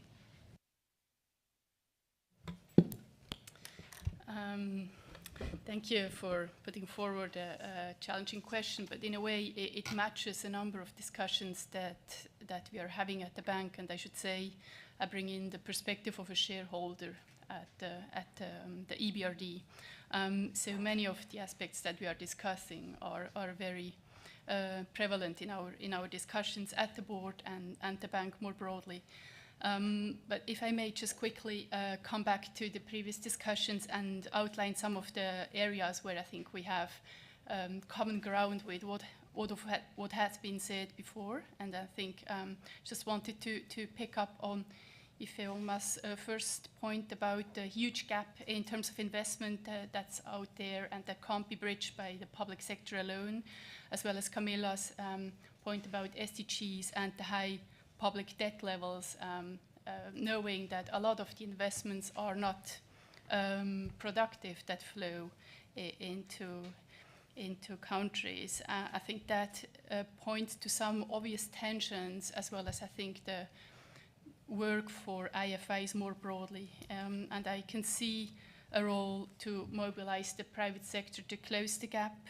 I think there's a need to create local capital markets for a number of reasons, to reduce dependence on external funding, but as well to reduce currency mismatches. I think there's a role for IFIs to start lending in local currencies, as well as try to build PPP frameworks that do allow countries to attract investors without incurring further debt. And I think that's where, for instance, EBRD is quite active, enabling framework conditions, trying to build a pipeline of bankable projects and working on capital markets, investor outreach, and so forth. So I think a lot of this is ongoing work, but I do agree that it's not just about financing. We need to have enabling framework conditions, and unfortunately, and as well as Laure has pointed out, it takes some time, and if we start by the time we want to do investments, of course, I think that's more of a long-term agenda. But now turning to your more complicated question, and again, I think that's the question on what will stay and how we can do things differently. I think shareholders define quite narrow rules of engagement for IFIs in terms of environmental standards, fossil fuel engagements, supply chains, for instance, forced labor when it comes to solar panel productions for very valuable reasons, but sometimes this can create tensions with affordability considerations and may create an impression of double standards based on what we've just seen. Also representing Ukraine at the board, I think we have a lot of discussions surrounding supporting Ukraine and not forgetting about the rest of the world. So I think these are really important questions for us, and I think it's important that we uphold our principles, but that we are mindful in terms of a communication that is not focused so much on the need for convergence around our priorities before we start engaging. Thank you for bringing up that issue of shareholder perspectives. It's just not been mentioned around here, and actually it's a key one in terms of who holds the purse strings and who are you accountable to, that determines how you flow money, but also who you flow money to and the conditions or guarantees you'll be able to apply, and something that needs to be opened up and made more democratic or transparent, I think, in this. And on that note, Charles, I'm going to come to you. You're at World Bank, you're going through a major exercise of change, a new president and, in the wings, and you're doing a lot of reflection about what you might be in the future, if you like, in terms of the priorities. And so what you do has an effect across the world. So you're a very important agency. Tell us, from your perspective, you've been there and you've been working in various regions. What are you thinking about in the reflection of this conversation? And what do you think will change? I know it's I keep on saying it's a difficult question, and I'm not sure whether you can say this in this room. What you're likely to think will change in the World Bank perspective in this next decade? So you're very well informed. So great to be here, and I really enjoyed the conversation so far. So great to hear the challenges you're having in development. At the bank, we think that we have essentially hit a very big crisis in development. So what happened post-COVID, during the COVID period, the bank stepped up and we financed, I can give you the numbers, $330 billion worth of investments. Since the pandemic, $115 billion in the last year alone. We've become the biggest climate bank, in the sense that we've given $90 billion of climate finance in the last 3 years, $32 billion last year. But essentially, that's not enough. So what's happening is that Our shareholders are asking us, shareholders meaning, you know, Europe is actually the largest shareholder of the bank if you count all the individual European countries. They're asking us to see if we can scale up and have more impact. And so what's happened, as you said, is that there's an evolution roadmap. It's very much driven by the board, by the board of directors. Essentially, is looking at three things. So it's not changing the country model. We have a country model. I think all the IFIs have the same. We have a country-facing model which tries to reduce poverty and address shared prosperity.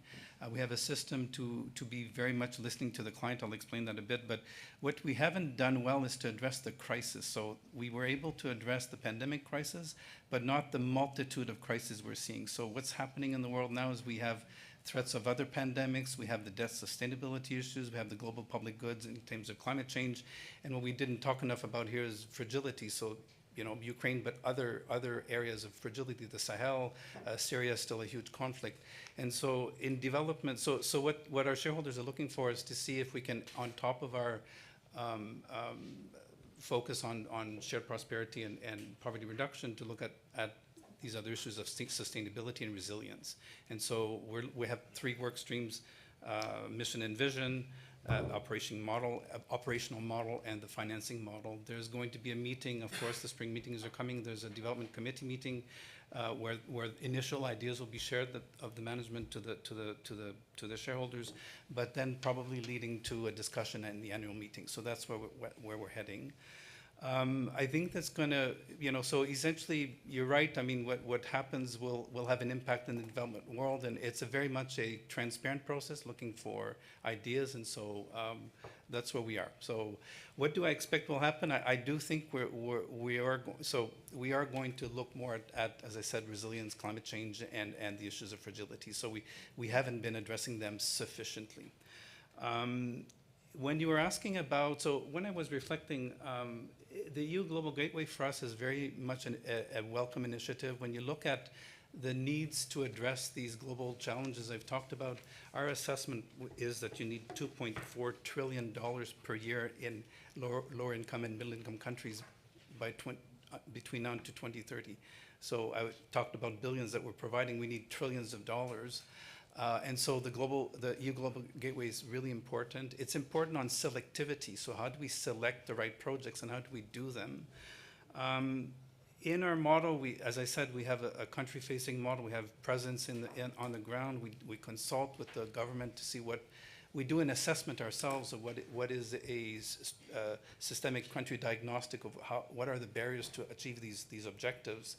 And we then come up with our own assessment. We discuss with the government what investments are required, and then we have a country partnership. I think everyone does it. I do think that on the ground there's great coordination among the IFIs, I would say, so you're asking that question. At the country level, in each country, we do meet with you know, there's a coordination committees, and the chair rotates, and we do talk to each other. Sometimes it's a little bit organized, sometimes not, but I would say in every country that we're active in, we do discuss. What's new in the bank will be that we have now what's called a country climate development report. So we're not just doing the systematic country diagnostic on shared prosperity and poverty, but also on climate. And coming back to Pascal's point, it doesn't mean that we beat people over the head about climate. When you think about it, the challenges are huge on the ground, so of course countries are very interested in what we have to say on adaptation. But also, in most countries, they have to double, if not triple, their energy systems by 2050. The demand growth of energy in these countries are huge. And what happens is that with all the investments on technology in let's say, developed economies, the costs have come down. So the solutions are climate related because renewable energy is so cheap now.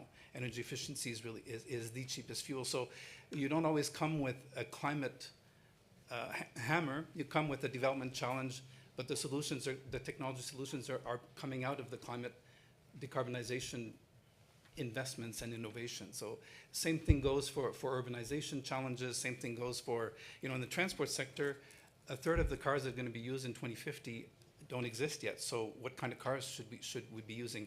In the logistics chain, how do you make sure that goods get to markets? And if you do that, the solutions are usually essentially less carbon intensive. So the CCDR looks at development challenges and what does it mean for a country on adaptation and mitigation, but it doesn't beat people over the head about targets and the type of thing. So that's our new instrument, and it's available. We've done 20 of them, and we're planning to do them every 5 years for each country. I wanted to come back a little bit to one thing that I think we haven't thought of enough, and even at the bank, so I'm being completely frank here, and what I've heard from Laure in particular, and I think Ifeoma as well. First, 2 points. One is that I don't think you can do infrastructure without looking at reforms anymore. So basically, I'll give you an example. There is a EU Global Gateway project called the Rogun Hydropower Project in Tajikistan. We've been working on it together with AIB. We have other partners, Team Europe. That project does not work because it's not designed properly. It's a great project. It's a hydropower project, affordable. From the country perspective, they need the electricity in the winter because they don't have enough electricity. They also need to sell electricity to neighbors. It will help them in their decarbonization agenda, but it's not structured properly. So the capacity part is that we are helping together the country improve the commercial framework of the project, the macro sustainability of the framework of the project, so the country doesn't spend too much money on that project and does other things, and the development, the environmental social parts of the framework to make sure it impacts development. So as a group of IFIs, we are looking at that. On top of that, we did a budgetary support to the country to improve the commercial framework in the sense that the tariffs are so low that nobody should invest in this project. We need to find a way to get the people that afford to pay electricity increase the tariffs, reduce the subsidies, and target the subsidies to the poor. So my point is that on infrastructure, I don't think the approach that we have will work if we don't think of reforms. We need to look at the entire aspects of sustainability of projects. One thing we don't measure enough, and I'll stop here, and what collectively we need to think about, and I think EU Global Gateway probably hasn't also cracked that challenge, if I say, is the public-private participation. And talk about the numbers of that we need for development are in the trillions. We don't have that in concessional financing. We won't have that. How do we bring the private sector in? We do a lot on reforms, and one example I gave you on subsidies. But for instance, in Turkey, we worked for 10 years to create a wholesale electricity market. And today, the electricity market is probably worth $50–60 billion, and there's a lot of private sector participation. So that's how the sequencing should come. The IFIs could work on enabling frameworks, credit enhancement, of course, but enabling frameworks, creating markets so that the private sector come in. We don't measure that well. So in the bank, you'll never see that number come out because it's a 10-year time frame. We don't measure that. But I'm saying that what we need to figure out as a group is given these challenges, how do we really crowd in the private sector? And we've talked about it a lot. I don't know that we're there yet, and I'll stop here. But in the bank, in the World Bank, we're thinking about these as well in the evolution roadmap and how to calculate private capital mobilization. Really helpful, Charles. And it occurs to me that when you have the World Bank or any of you around this table, the ones with the money, but you've got access to politicians, you've got ambassadors here. I can't see how it's not possible to bring, let's say, 10 captains of industry globally and say, okay, what are we going to do? Because that some of them are spouting the narrative of they want to be plus profit. They want to be a global citizen. But there has to be a way in which we are able to move this forward. And tying some of your contributions, there's something about the dichotomy or the false dichotomy of trade and development. And perhaps we need to cut through that and actually call it one thing. That you can't do one without the other. Because it goes to your point, Charles, about you have to be able, if you're going to create sustainability, you want to be climate friendly and prevent climate damage, but you also want to create markets, which is not to have, unfettered capitalism taking place, but you need to have some sort of managed market proposition that creates a marketplace. So there's something about this triangulation that it's quite rich from this conversation, which I hope we can take forward. I want to bring in, and also I think one thing you make about metrics is really important that perhaps we need to really note is that how do you net benefit or net cost the potential of private sector investment? If, dollar for dollar, pound for pound, euro for euro. It has to be aware on it. Do you want to come in on this very briefly before I bring in Roberto? I'm just signaling that I want to bring you in from the development agency perspective. I want to react on private sector. I think the mistake we do look at today, there is no private sector at all on the table. So I think We need to find a format and a language that is understood by the private sector. Private sector actually doesn't know the markets where we are. There is already a difference of language between us, DFI, and development organization, but a huge gap between the language of a multinational. So we say bring 10% of industry. They will say, yes, I'm ready, but they will never attend a meeting like this one. Yeah, sure. They will not invest in fragile countries because what they look at is a return on investment. So if it's too much risk, they will not invest. So we need to be much more realistic. And I think the mistake we do, and I take myself, I want to recruit more people within Enabel from the private sector to help us to understand what it takes to work with the private sector. But the biggest mistake we do is to talk about the private sector without them.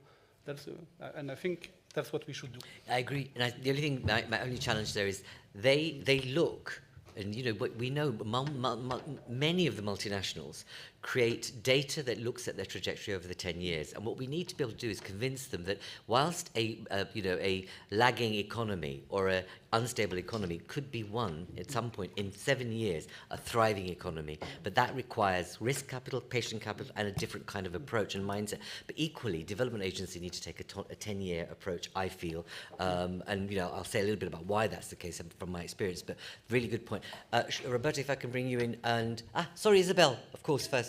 One word, I agree. I think that the private sector is not only multinationals. And I think that we have also to keep in mind that SMEs or umbrella of SMEs, endogenous development in the country is also something that we have to take into consideration. Otherwise, multinationals have their own and without any, voilà, just that. This is heating up. This is great. I'm not even having to pull on people. You just want to come in. So I will bring all of you in, I promise. And if I need to keep you a little bit longer, I hope you can forgive me. Rosemary, you want to come back on that very briefly? I'll bring you in a moment. And then I know, Ifeoma, you want to say a few words. But 30 seconds, if you like. Absolutely. I won't be long. Just to say that I fully agree that we need to do more, but I don't think this is untested ground. I think, for instance, EBRD is that's the business model of bringing in the private sector and co-investing alongside the private sector. But we do discuss how to do and what the level of ambition should be with respect to climate mobilization of the private sector. But I think it's something that can be scaled, it has to be scaled, but it's not that it's not been done so far. No, I'm sure no one's saying that, but actually what would be good to say is, do you have a case study of what the growth trajectory of private sector involvement and sustainability over a 10-year period against every million you put in? That would be good and information to have. Actually, what did it lever? And also, how long did it lever for? Which is not meant to be unnecessarily challenging. Well, just to share a quick example from Sierra Leone, where we're doing renewable energy. And so, again, looking at what happens down 20 years, the project was going to end in a 5-year period.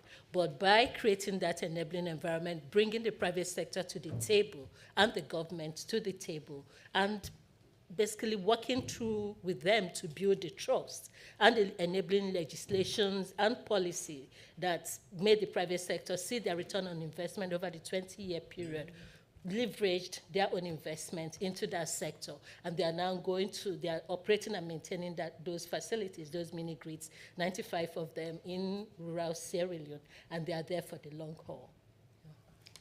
Thank you. It just shows it can be done, building on your point. Do you want to say something? Because I was wondering, because you are, the reason I'm bringing you in, let me say, is that you're the regional voice of development agencies, and I thought that you might have a view. Yes, we have. So first of all, thank you so much for inviting us, even if sometimes I felt a little bit displaced in the sense that we are so tiny in respect of all the discussion that has been done so far now, but very interesting and very useful. What I would like to underline, on one hand, let me tell you that we do not have to hide behind how do you say in English? Un dito, behind the finger, in the sense that all this discussion touched sometimes in a very delicate way the big problem of which we, regional development agencies, regions, small enterprise, are aware. We are Europe is relaunching this investment gateway program because it is in the middle. This is what I feel. I'm very ignorant, but it is in the middle of a battle, a big battle at a global level. We cannot forget this. So in this, this global gateway is trying to relaunch the role of Europe in investment, infrastructures, big investment, like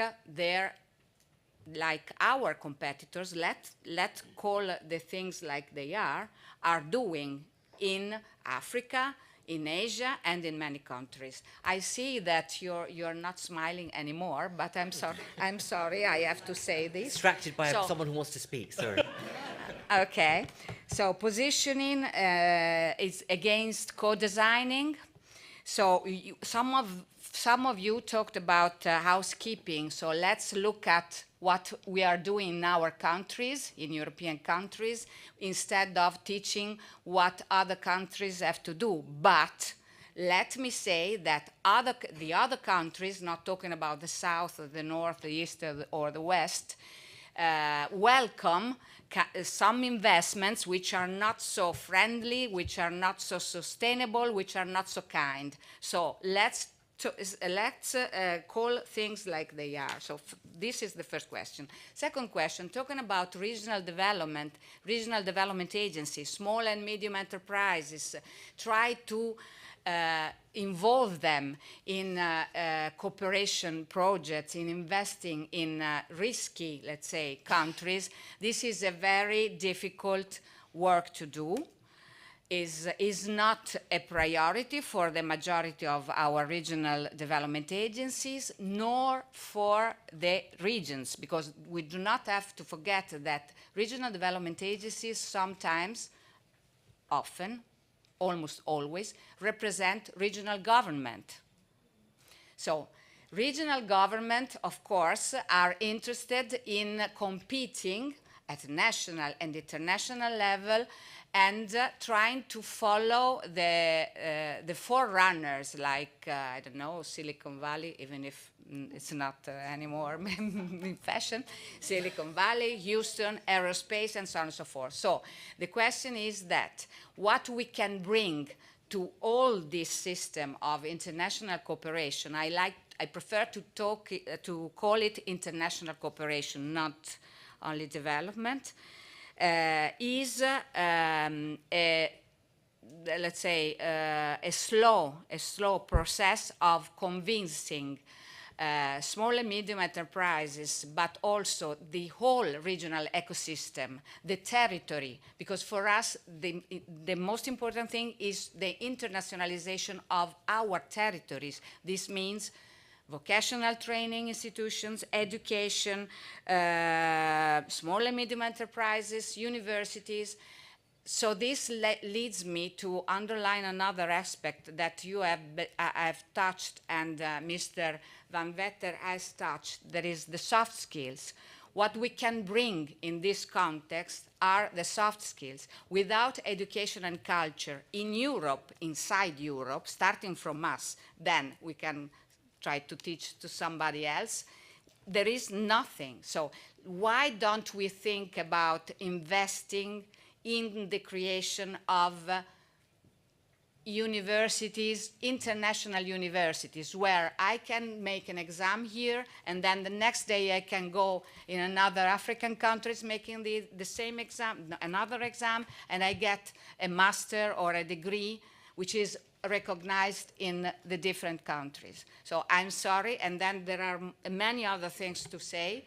Another thing is I kindly invite all the NGOs, working NGOs and big players of international cooperation like GIZ. I didn't hear anybody from GIZ talking, with which we cooperate in Libya, for example. The agency from which I come from, I'm working in Libya, OECD. We work with the OECD to try to be careful about the involvement of the whole ecosystem where we make projects, where we build cooperation projects, but also at home. That's all, sorry. Some very good lessons and powerful ones. I have a plan, Catherine, I'm going to bring you in, I promise you. I'm just trying to, I'm moving around this, but I want to bring in, if I may, a country. So I've got Spain and the Netherlands here. So it feels like a Eurovision Song Contest, but Spain. I want you to be able to say, you know, you've been kind of quite keen to share where you're at. And then Winnie, you're here from the Netherlands. I'd like to hear your perspective in terms of some of the role that you play as a development agency in the Netherlands and yourself, sir. So I'll come to the OECD couplet over here to give us, I'll go up to OECD in a moment, but let's take a very localized view in the first instance. Thank you so much. And actually, I'm here as a Spanish diplomat, but also representing JEFIC today. And JEFIC is the new kid in town in the FAT community. So it's Joint European Financiers for International Cooperation. We are 30 years younger than EDFI.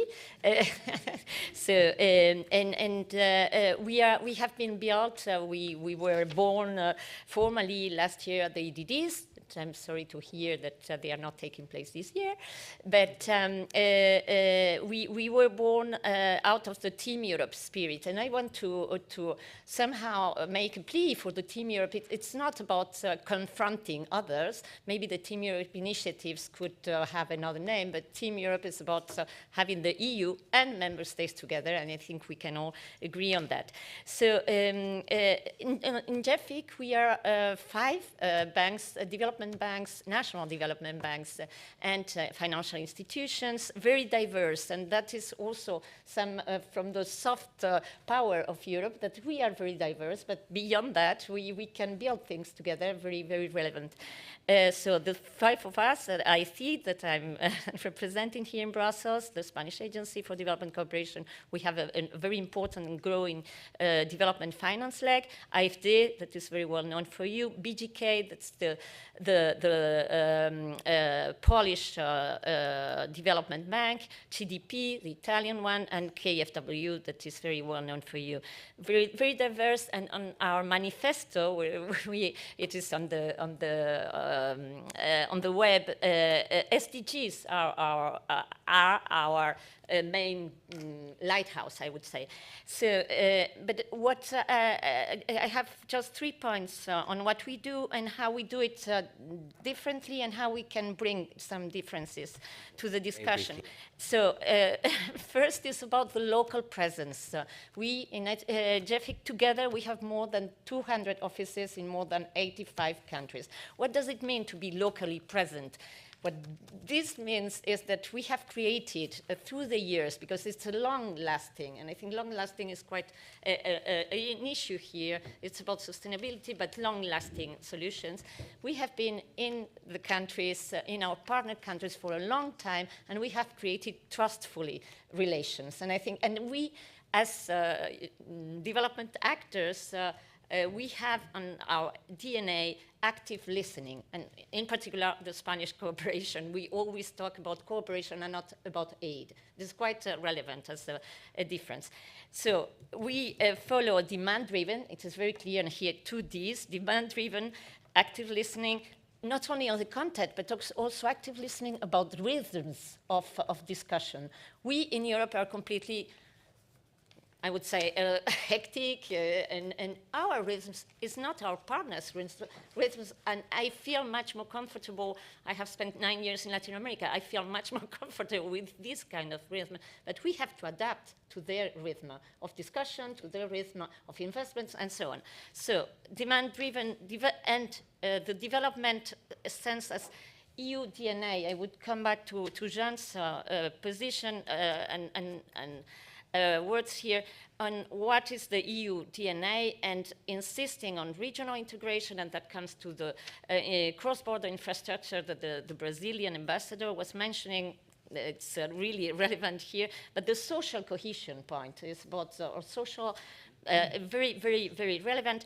We NIC, but also AFD, we are both technical cooperation agencies and financial development finance institutions. And that way we can make a big difference in terms of enabling environments, because we bring our knowledge on technical assistance and also on strengthening institutional strengthening, not institutional building. My last point, very, very, very brief. I was waiting.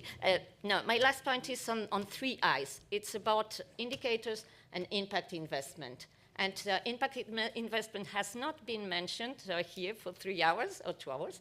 And we really think, and that's more from the Spanish perspective, that this is this will be a big difference. Together with sustainable finance as a big concept, and for that I will finish also with a very thank for the Commission in putting in place this very interesting high-level expert group on sustainable finance, where all the 5 of us under Jacques, we are all present and working together with the private sector, with the academia, and with development finance institutions to bring in some conclusions, some recommendations at the end of the school year for the Commission. Matteo, thank you for that. But, you know, we have been talking about impact investment, but through different kind of means, I think. But it sounds as if you've got it all sorted. It's like all kind of lovely and rosy in the Garden of Spain. What would be good to know, and I don't mean that in an offensive way, I mean, be good, not for now, because I want to go to other people. Something to think about is that how do you share the impact of what you've discussed? You've talked about the 3 I's. Now, in terms of being self-reflective, are you able to demonstrably show that actually, because of your ethos and approach, you're seeding change differently? That's a question that I want to leave you with. I want to bring in Winnie. If you have something to say, you don't have to, but I think it'd be interesting to get the Dutch perspective on development. Thanks. I work at FMO, which is the Dutch Development Bank. So we're part of the EDFI association, so I'm going to echo what Laure has said quite a bit, in that we as DFIs, we play that bridge role to the private sector. So in the whole global gateway, we mostly focus on the European Fund for Sustainable Development, working with guarantees. And from this experience, I see quite some friction of the Global Gateway and EFSD Plus being a public sector instrument trying to leverage the private sector without really mirroring the culture of the private sector. And I know that is difficult, but there's a lack of understanding, I think, both ways. But that needs to change if we want this to work. And I see a need for more creative thinking, more innovative structures and frameworks that could be the European Fund for Sustainable Development Plus, but if it wants to mirror and really bring in the private sector, then you need clear processes, you need clear timelines, you need clear instruments. And right now, we see a lot of that is not so clear yet, and changing a lot. And that is really difficult if you work with the private sector. Indeed, a good point made. But I suppose the only thing is the lesson from people, I suppose nation states have tried to do this, is not to drag up as being private. Because I think, you know, if you worship at the altar of private sector culture and ethos, you sometimes then dent yourself. I think it's about understanding that there's a different culture of metrics and way of working. How do you make what you do attractive to that, rather than becoming that which you're not? And that can be damaging when people do it in an unthinking way, just, you know, from experience, that you just do it too quickly. But thank you, Winnie. San, and then I'm going to go to OECD, and I've just realized I'm running out of time. Managing this really badly, sorry. Yes, so running out of time. I mean, it's very interesting, but I think we're a bit too complacent in general. So let me just make a few points. On the Global Gateway, I think... Perhaps just say a little bit about what agency you're from, so people understand your context. I'm from ECDPM. It's a think tank working, and I'm working on development finance. I'm spending most of my time talking with people on these issues.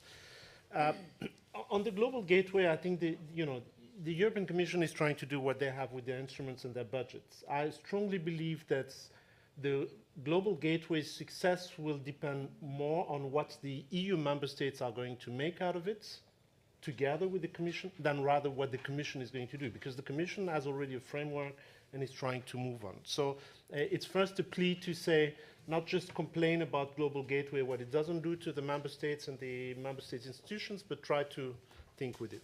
The second point is, I still find a bit of discrepancy between some of the elements that some have been mentioning about the huge gap between the needs and the means, and then the answers where we tend to say, well, this is what we're doing and we're working well. And you know, we're not achieving the SDGs. We're not going from billion to trillions. So we need to, if we want to make things work, we need to change the way we work. Otherwise, if we just keep saying and doing what we have been doing, and there are plenty of good examples, but not at the scale that is needed.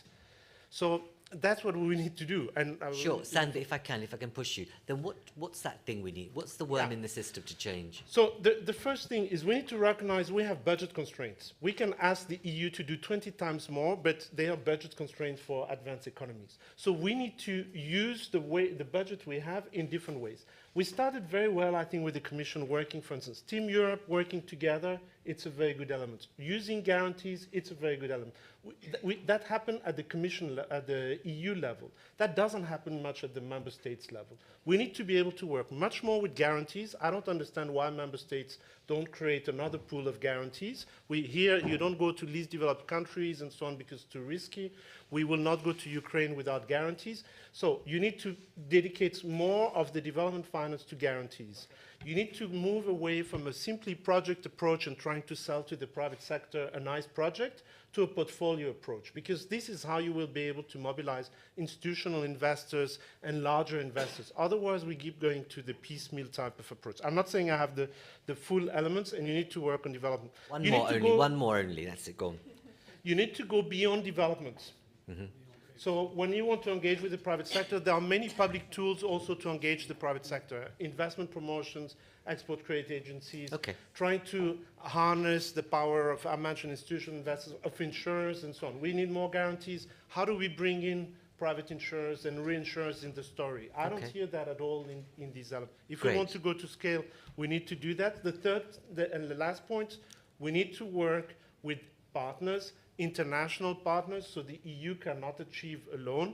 They need to work with international partners, and they need to work with local partners and building the local partners. So we need to find mechanisms to mobilize local finance, and again, the issues of insurance, providing comforts, helping, and so on. And the last point, I've been in this business more now for 30 years, but I hear we need to improve the business environment. Yeah. The Chinese, the Turks, the Moroccans don't need to have improvement of the business environment to invest. So if we wait for least developed countries to have a perfect business environment to start investing there, we'll be the last ones to invest. Okay, thank you very much. And I'm going to bring in, what I'm going to do is I'm going to give the kind of last voices to you, Catherine, Fleur, and the last voice. I mean, I'm going to go to OECD, and then I'm going to go to the EAS, and then I'm going to go to the kind of, let's say, metropolitan or local mayor locality perspective. So that's the drill before we just finalize our conversation.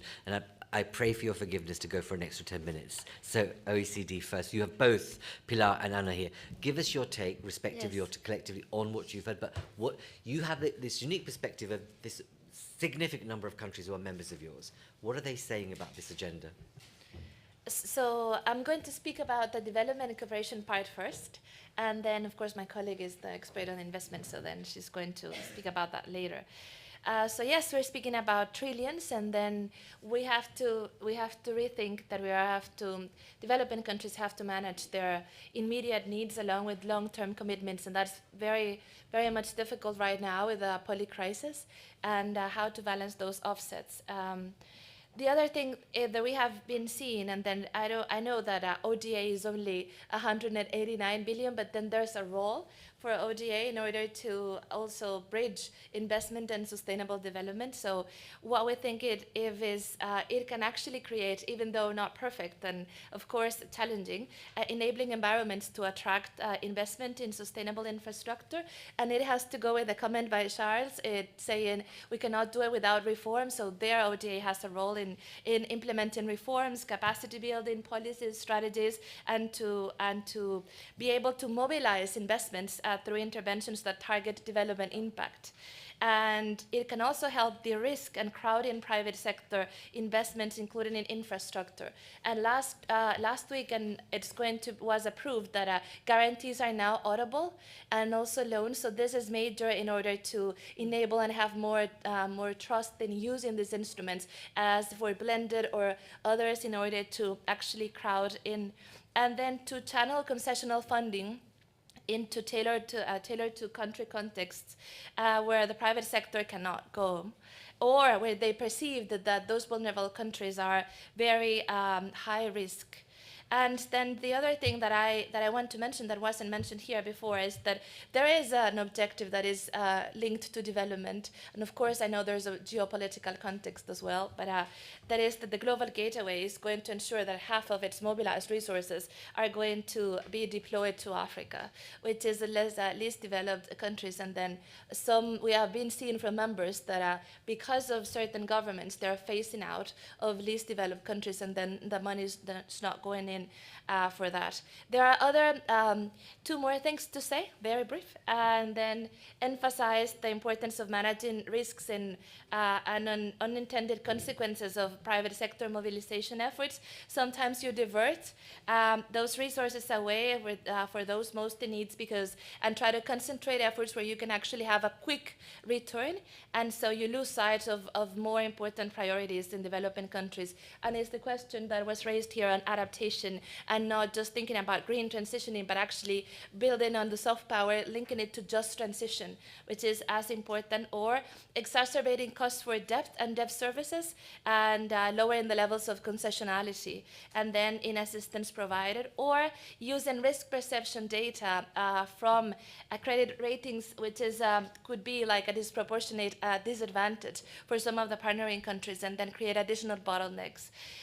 Last 2 points. The first one is we need to recall the need to on-time aid, because now we have been seeing that there's this tendency of tie-in aid. And so we have to aim at sustainable development impacts and encouraging that those are local contracts, and at the same time, when it is not possible, then subcontracts and local labor skills technology transfers.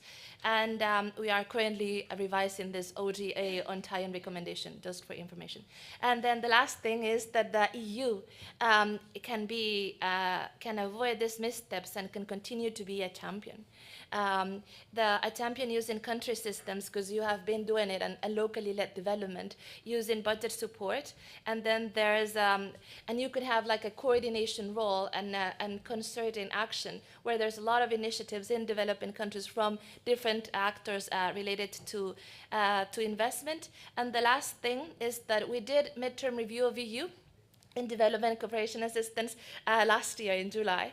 And one of the lessons which I want to echo is that the Global Gateway could be part of a solution as an opportunity for the EU to demonstrate how partnerships, and I look at the colleague that just left, are the cornerstone of its development approach. But it needs to modernize its relationships with different regions, and looking at you too, into building commitments in terms of sustainable development. So this could be an opportunity, a big one, but then one has to learn from that not so good and avoid those missteps that have been going on.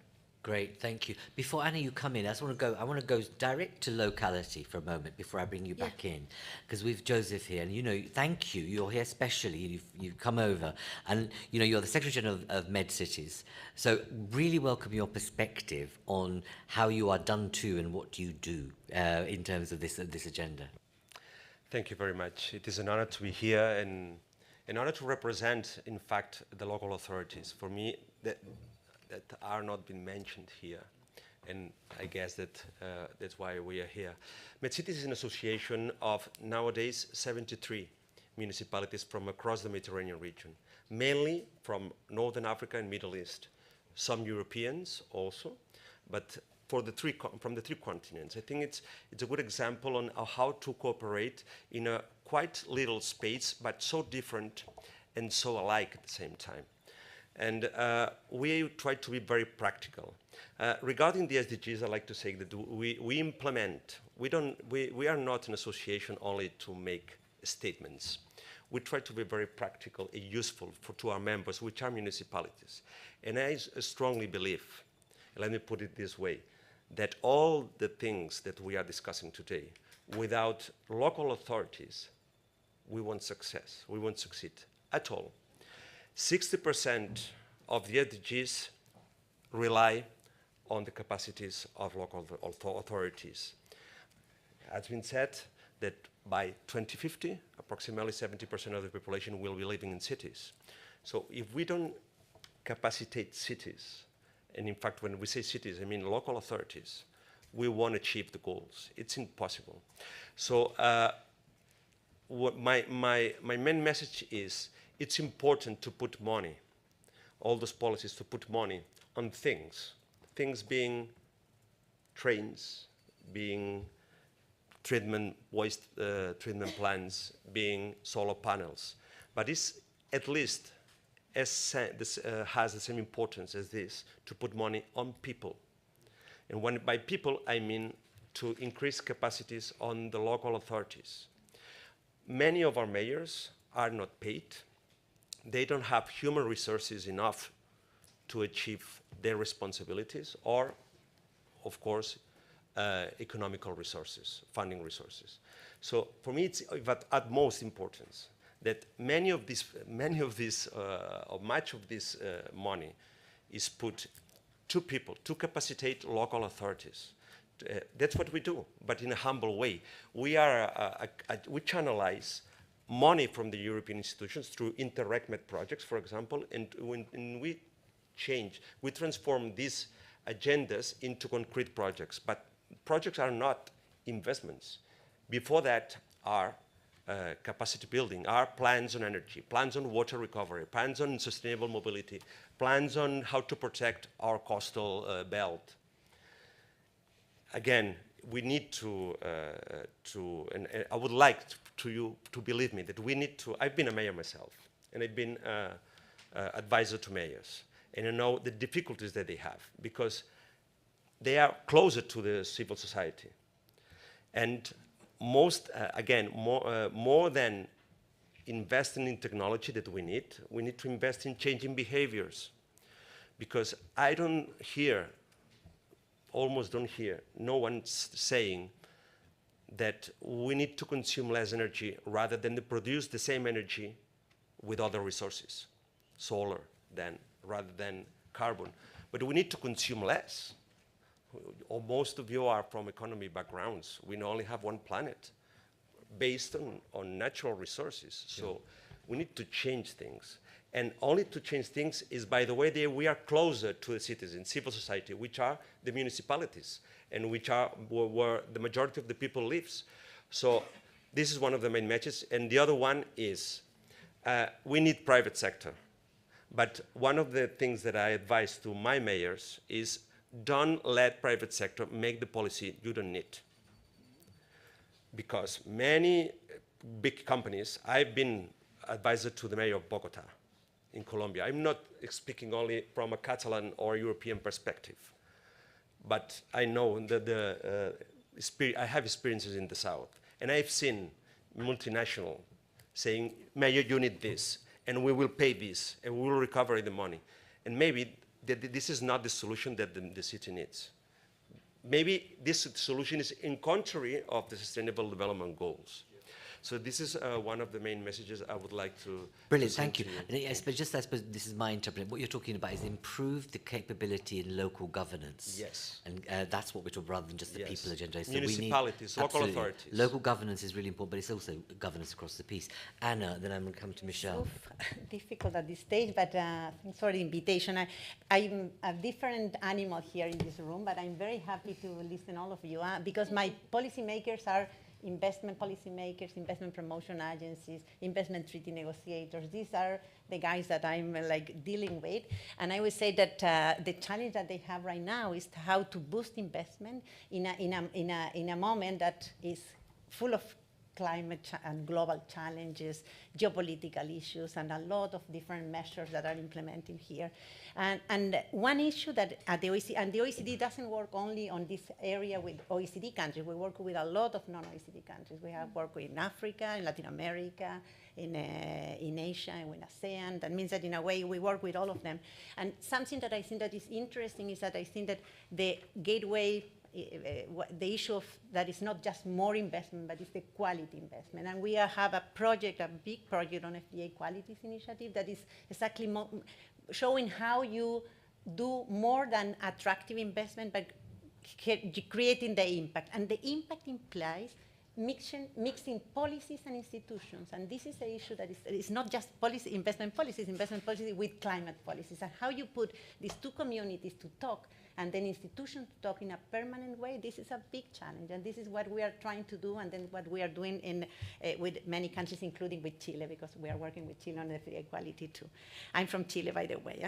And I just want to see three challenges that I think that were mentioned here. I mean, that will be one is the partnership. I think that here, maybe we need to discuss more about partnership. It was mentioned during the day that it needs to be flexible, you need to listen and engage and see the demand, need to be keep it on the time. But I think that the partnership, have you build the process, I think that is something super important. And maybe in the next, because also when we do this kind of policy advice, we need to establish this kind of partnership. That means that this is something. The second issue that I think that is important is this project-oriented and climate for investment, how you keep this kind of two approaches. That is, okay, you will focus in one sector, at least in the gateway, but at the same time, you will not forget something that have emerged here, that in a way is kind of the climate for investment. It's important that you have institutions, transparency, things and function, and this is a permanent relationship with the countries. And the last one, and with this is more investment, better investment, but also is safe investment. And the security issue right now, that before was not on the ground, now is there. And the combination of this equation change a lot depending on the country. That's all.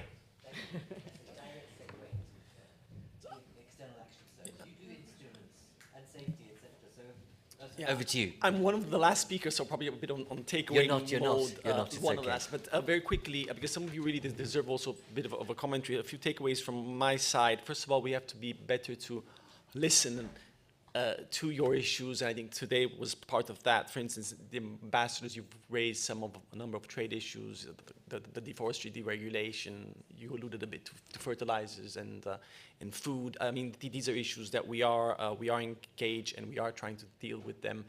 And these were raised by the ambassadors here, all G20 ambassadors, but we're also listening to LDCs. We discussed quite a bit that there are several global south, several groupings here, so we shouldn't really generalize. We had last week the Secretary General of the UN here, and the main issue which he flagged to us is we need more concessional financing. We cannot continue as we are. Charles, you flagged very much, we were working very closely with you. We're supporting this World Bank evolution process, but Global Gateway is part of that. This is why I'm starting big. If we did not have Global Gateway, I would argue we have to invent it. I'm not saying it's perfect now, but it to a degree anticipates, and ECPDM also raised this, there is a need to scale up. There is a need to ensure transformative effect and really make a difference. And in my view, a couple of the challenges there are not so much ownership. I don't agree with what I think the Belgian colleague mentions. I see ownership at the continental level. We discussed the LAC summit. We had the AU summit. And it goes down to the local level. A campesino in the Amazon, what is his key issue now? Digital divide. We're going to support in the Amazon an underground cable, just because here we have to be concrete, that will reduce the digital. And I can talk about Ghana, and we can go on. And I think now we have this list of 80 projects, which are, I think, public actions. The more granular we go, the better understanding there is on what Global Gateway is about. So the challenge is not so much ownership. In my view, it's one implementation. It takes time. These are very complex processes. It takes time. Many here are from banks, EFSD Plus, and so on. A contract, you know how long it takes just to negotiate. But not only that, also engaging with partners, with the private sector. We saw what some of the challenges are here. So one, the timing, and I think the second challenge is Global Gateway is a bit all of us. Huh? I'm not saying this as, in the sense, it's Global Gateway is working with the World Bank in Tajikistan, is working with the Inter-American Development Bank, is working with the Asia Development Bank as well. It's far broader with the private sector, and it's not only loans. Huh? Here we discussed a lot loans. It's also grants and the mixture between the two. Okay. Anyway, that's maybe. No, thank you. But I think when you say us, that us is not necessarily that inclusive. You heard from Ifeoma, and we'll hear from others, that in terms of defining the vision, it wasn't necessarily an inclusive process. That's not to be a criticism, it's just how things are, but sometimes we need to change our mindset. So that us can be quite a narrow definition. Catherine and Fleur, I do apologize because I've been meaning to bring you in for really a long time, and it's always classic that those who are not from the actual public or private sector get brought in at last, and I apologize for that deeply, having come from the voluntary sector myself. But I really wanted to be able to give you the floor at this stage, just to be able to give us a reflection of what you've heard from your perspective on this agenda, and whether this has been reassuring, depressing, or do you see things moving in the right direction? So Catherine first. I hope I can contribute a little bit more than just reflection, because I actually am a recovered Canadian diplomat who did NAFTA, who did human security, and represented Canada on climate. And I left Canada when Canada left Kyoto. And I did end up in Switzerland on my own accord, not in Geneva. And I found myself embedded in the EU innovation, knowledge and innovation community as the Climate Kick lead for Switzerland. And then I'm now on the EIT Food board. And what impressed me most about this EU approach to innovation, and that's a word I feel like we haven't said enough here, was it was systems innovation. And it takes the policy framework, the research and capacity building, as well as public-private partnerships, and wraps it beautifully together. It's complex, it's horrible to report on, but it works. And we have seen some major innovations come out of that, and now they are going international. So Climate Kick is now operational in Africa. And that type of approach is so much better for the type of financing that we need. And for GDFA, I'm now the executive director, but I'm not here to talk about digital revolution. I'm here to talk about digital infrastructure and systems innovation, as well as GDFA was established by UNEP and by Ant Group back when digital finance revolution, all of this was being discussed at the World Economic Forum. But in that 5 years, we've gone from knowledge leadership for the G20, for the OECD, for the UN Task Force, into actual direct experimentation and public-private partnerships. We work with cities in Europe. We work with cities around the world. I brought my colleague Benjamin Jans from the Global Covenant Mayors here, because we're also working with UN Global Innovation Hub. And this is what I want to reflect on here, is that we have different stakeholders that need to be at the table. And that's the global north, global south, however we want to phrase that. I also dislike that because I'm from an Indigenous community in Northern Ontario. And to me, the dialogue has to shift there in terms of how we bring in stakeholders. We need to embed them in how we finance projects and how we develop projects. And we can have these high-level visions and funding mechanisms, but we can also work from the ground up with projects that are existing. And this is what we are endeavoring to do, and what we are doing across sectors and across themes, whether it's oceans, whether it's energy-efficient buildings. This is the type of work that we're doing because the process remains iterative across that. It's about bringing in bigger questions, identifying barriers and gaps. So we have a readiness assessment framework that we've tested across Europe that we're now testing in developing countries. Mongolia is next, which is going to be really interesting to see. And that embeds us there to work with public-private partners on building out the digital infrastructure to de-risk investment, different types of investment, different types of funding for projects. And by embedding the stakeholders in the pilots and in the demonstrators on the ground, we further de-risk it because we've already got, whether it's SMEs or development banks, whoever's, or policymakers, we have them there in local, very specific dialogues to build out the actual innovations that need to happen.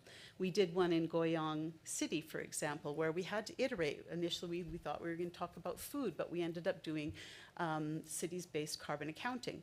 And this is where the digital infrastructure comes in, and that's my colleague Francois, who's our digital infrastructure specialist. And the idea is about building out new financial mechanisms, such as digital green bonds, digital green mortgages, all of these elements, but then also de-risking the space. I'll stop there, but I just wanted to give you some idea of No, what it's you true. can It's do. hopeful, but also I think that the driver, if I may underline your contribution, but that innovation is important and should be underpinned in this agenda in a way that perhaps it doesn't have the same spotlight because it could accelerate change, especially if it's underpinned effectively. So no, thank you very much for your comments. It's process, and also I have to say that's how innovation gets funded in NGOs, because we're still Exactly, I know. under the project, and that doesn't work. Absolutely, absolutely. Fleur, I want to bring you in. Red Cross, household name, and you've morphed and transitioned in many ways over the decades. Okay, but you're in this space as climate lead. Give us that perspective into this conversation. Thanks so much. Really happy to be here. My name is Fleur Monasso. I work for the Red Cross Red Crescent Climate Center. Something that resonated what Mr. Charles Cormier said earlier. Within the Red Cross, we're facing increased complexity. We're seeing countries like Somalia where humanitarian crises and disasters are exploding together. Yeah, thank you. But in a way, an unprecedented way, where we see internal conflict. We see the consequences of the Ukraine war with the high prices of wheat and fertilizers. We see the poverty induced by or exacerbated by the COVID crisis, and we see internal conflict, and then a series of unprecedented consecutive droughts. So everything is exacerbated by climate change as well. And this increasing complexity is such a concern of us. We see 10 out of the 8 countries that are most vulnerable to climate change are also facing conflict, are conflict-affected states.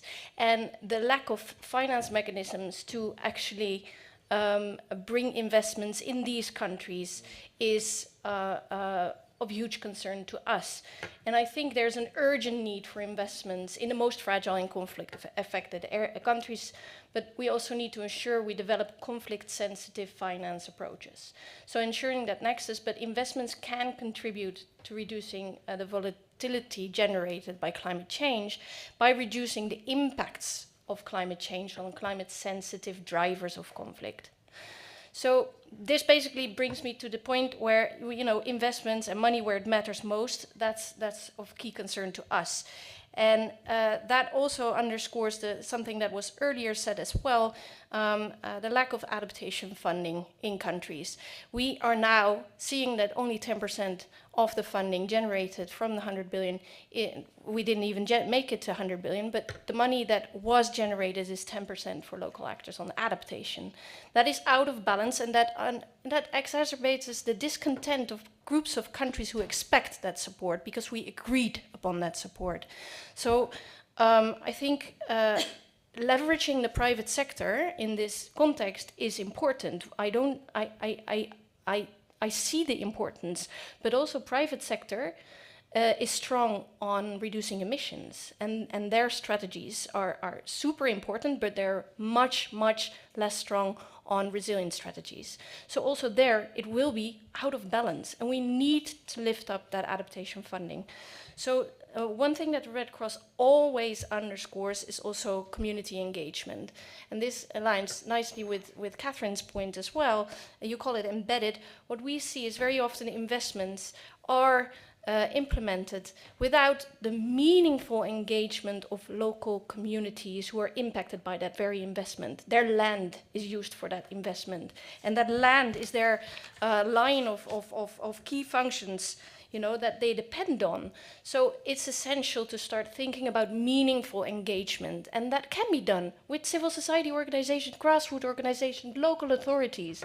But it's essential that we get better in local, call it co-design. I heard co-production. I hear it, but we don't see it. Because it's complicated and it takes time, but it is essential for every investment if you want to really make a meaningful change for people on the ground. So one thing that, am I still allowed to continue? Because one thing that I see is the Early Warning for All initiative that is supported by Europe as well already, and we see the cruise initiative. This is very close to the heart of the Red Cross, simply because we want to see early warning systems for all, but also the necessarily early actions attached to that, because a warning is nothing without an action, and people should no longer die from predictable events. We know we want that early warning coverage for all, so we should also invest in the other side of that coin, turning those warnings into actions and allowing that process to take shape in a way that these actions can save lives for people, for the users. It needs to be linked to the user needs. So I know I'm no longer. No, thank you. It was important to have, but you know, that perspective built into this conversation, really, and that was the point of it. But I've seen that, you know, once now they've changed my clock, I know what the real time is, and so it's now kind of coming up to 4 minutes to 6. So I know that I'm going to lose all of you if I continue in this vein. So I'm really sorry for that. But you know, I hope the fact that the majority of you are still here shows that it was hopefully worth your time. And I suppose by doing what we've done here around this table, we, as Friends of Europe, we genuinely, honestly, what we do is we try and take a multidisciplinary, multi-stakeholder approach to any problem and any issue. I hope you've had witness and evidence of that here today, because we've tried to bring very diverse perspectives into this room, and that's what we like to think government should do, and that's what other sectors should do, is have this kind of exchange amongst the diversity of players around this room. So thank you all for stepping in and stepping out of your silos, but having this conversation. I hope that what we can do is build from this. Our ambition is that this should become a platform, that we should have this kind of dialogue at least 2 or 3 times a year, so we can move the dial on some of these conversations, because the beauty of what you have here is you do have each bit of the ecology. What we don't have necessarily is possibly a minister of state, that we could try and find one. But you know, having that kind of a round robin view of the issues that we need to address and how we get underneath the skin of them. But it can only happen through bracing conversations and honest dialogue. So thank you for all being so empathetic, but also thoughtful and provocative and stimulating, and actually coming out. It hasn't been a talk shop. I feel that we've come up with ideas, and our job will be to distill that. Our job will be to summarize most of these ideas, and what we intend to do is pass it back to all of you. But more than that, what we want to do is make sure we pass it up to the agencies that will be in decision-making power. Some of them are here in this room, and what we'll make sure is that we send that out, especially before what happens in terms of, we've got the Bretton Woods review of multilateralism happening. You've got Macron doing his piece with Motley in June, and then you've got the AU-Africa Summit, etc., and so forth. So we want to be able to feed into some of these dialogues from this conversation here today. So, and thank you again, UNOPS, for making this happen. And take care and have a safe journey, and thank you for all being here. And we will be writing to you to join us. Thank you.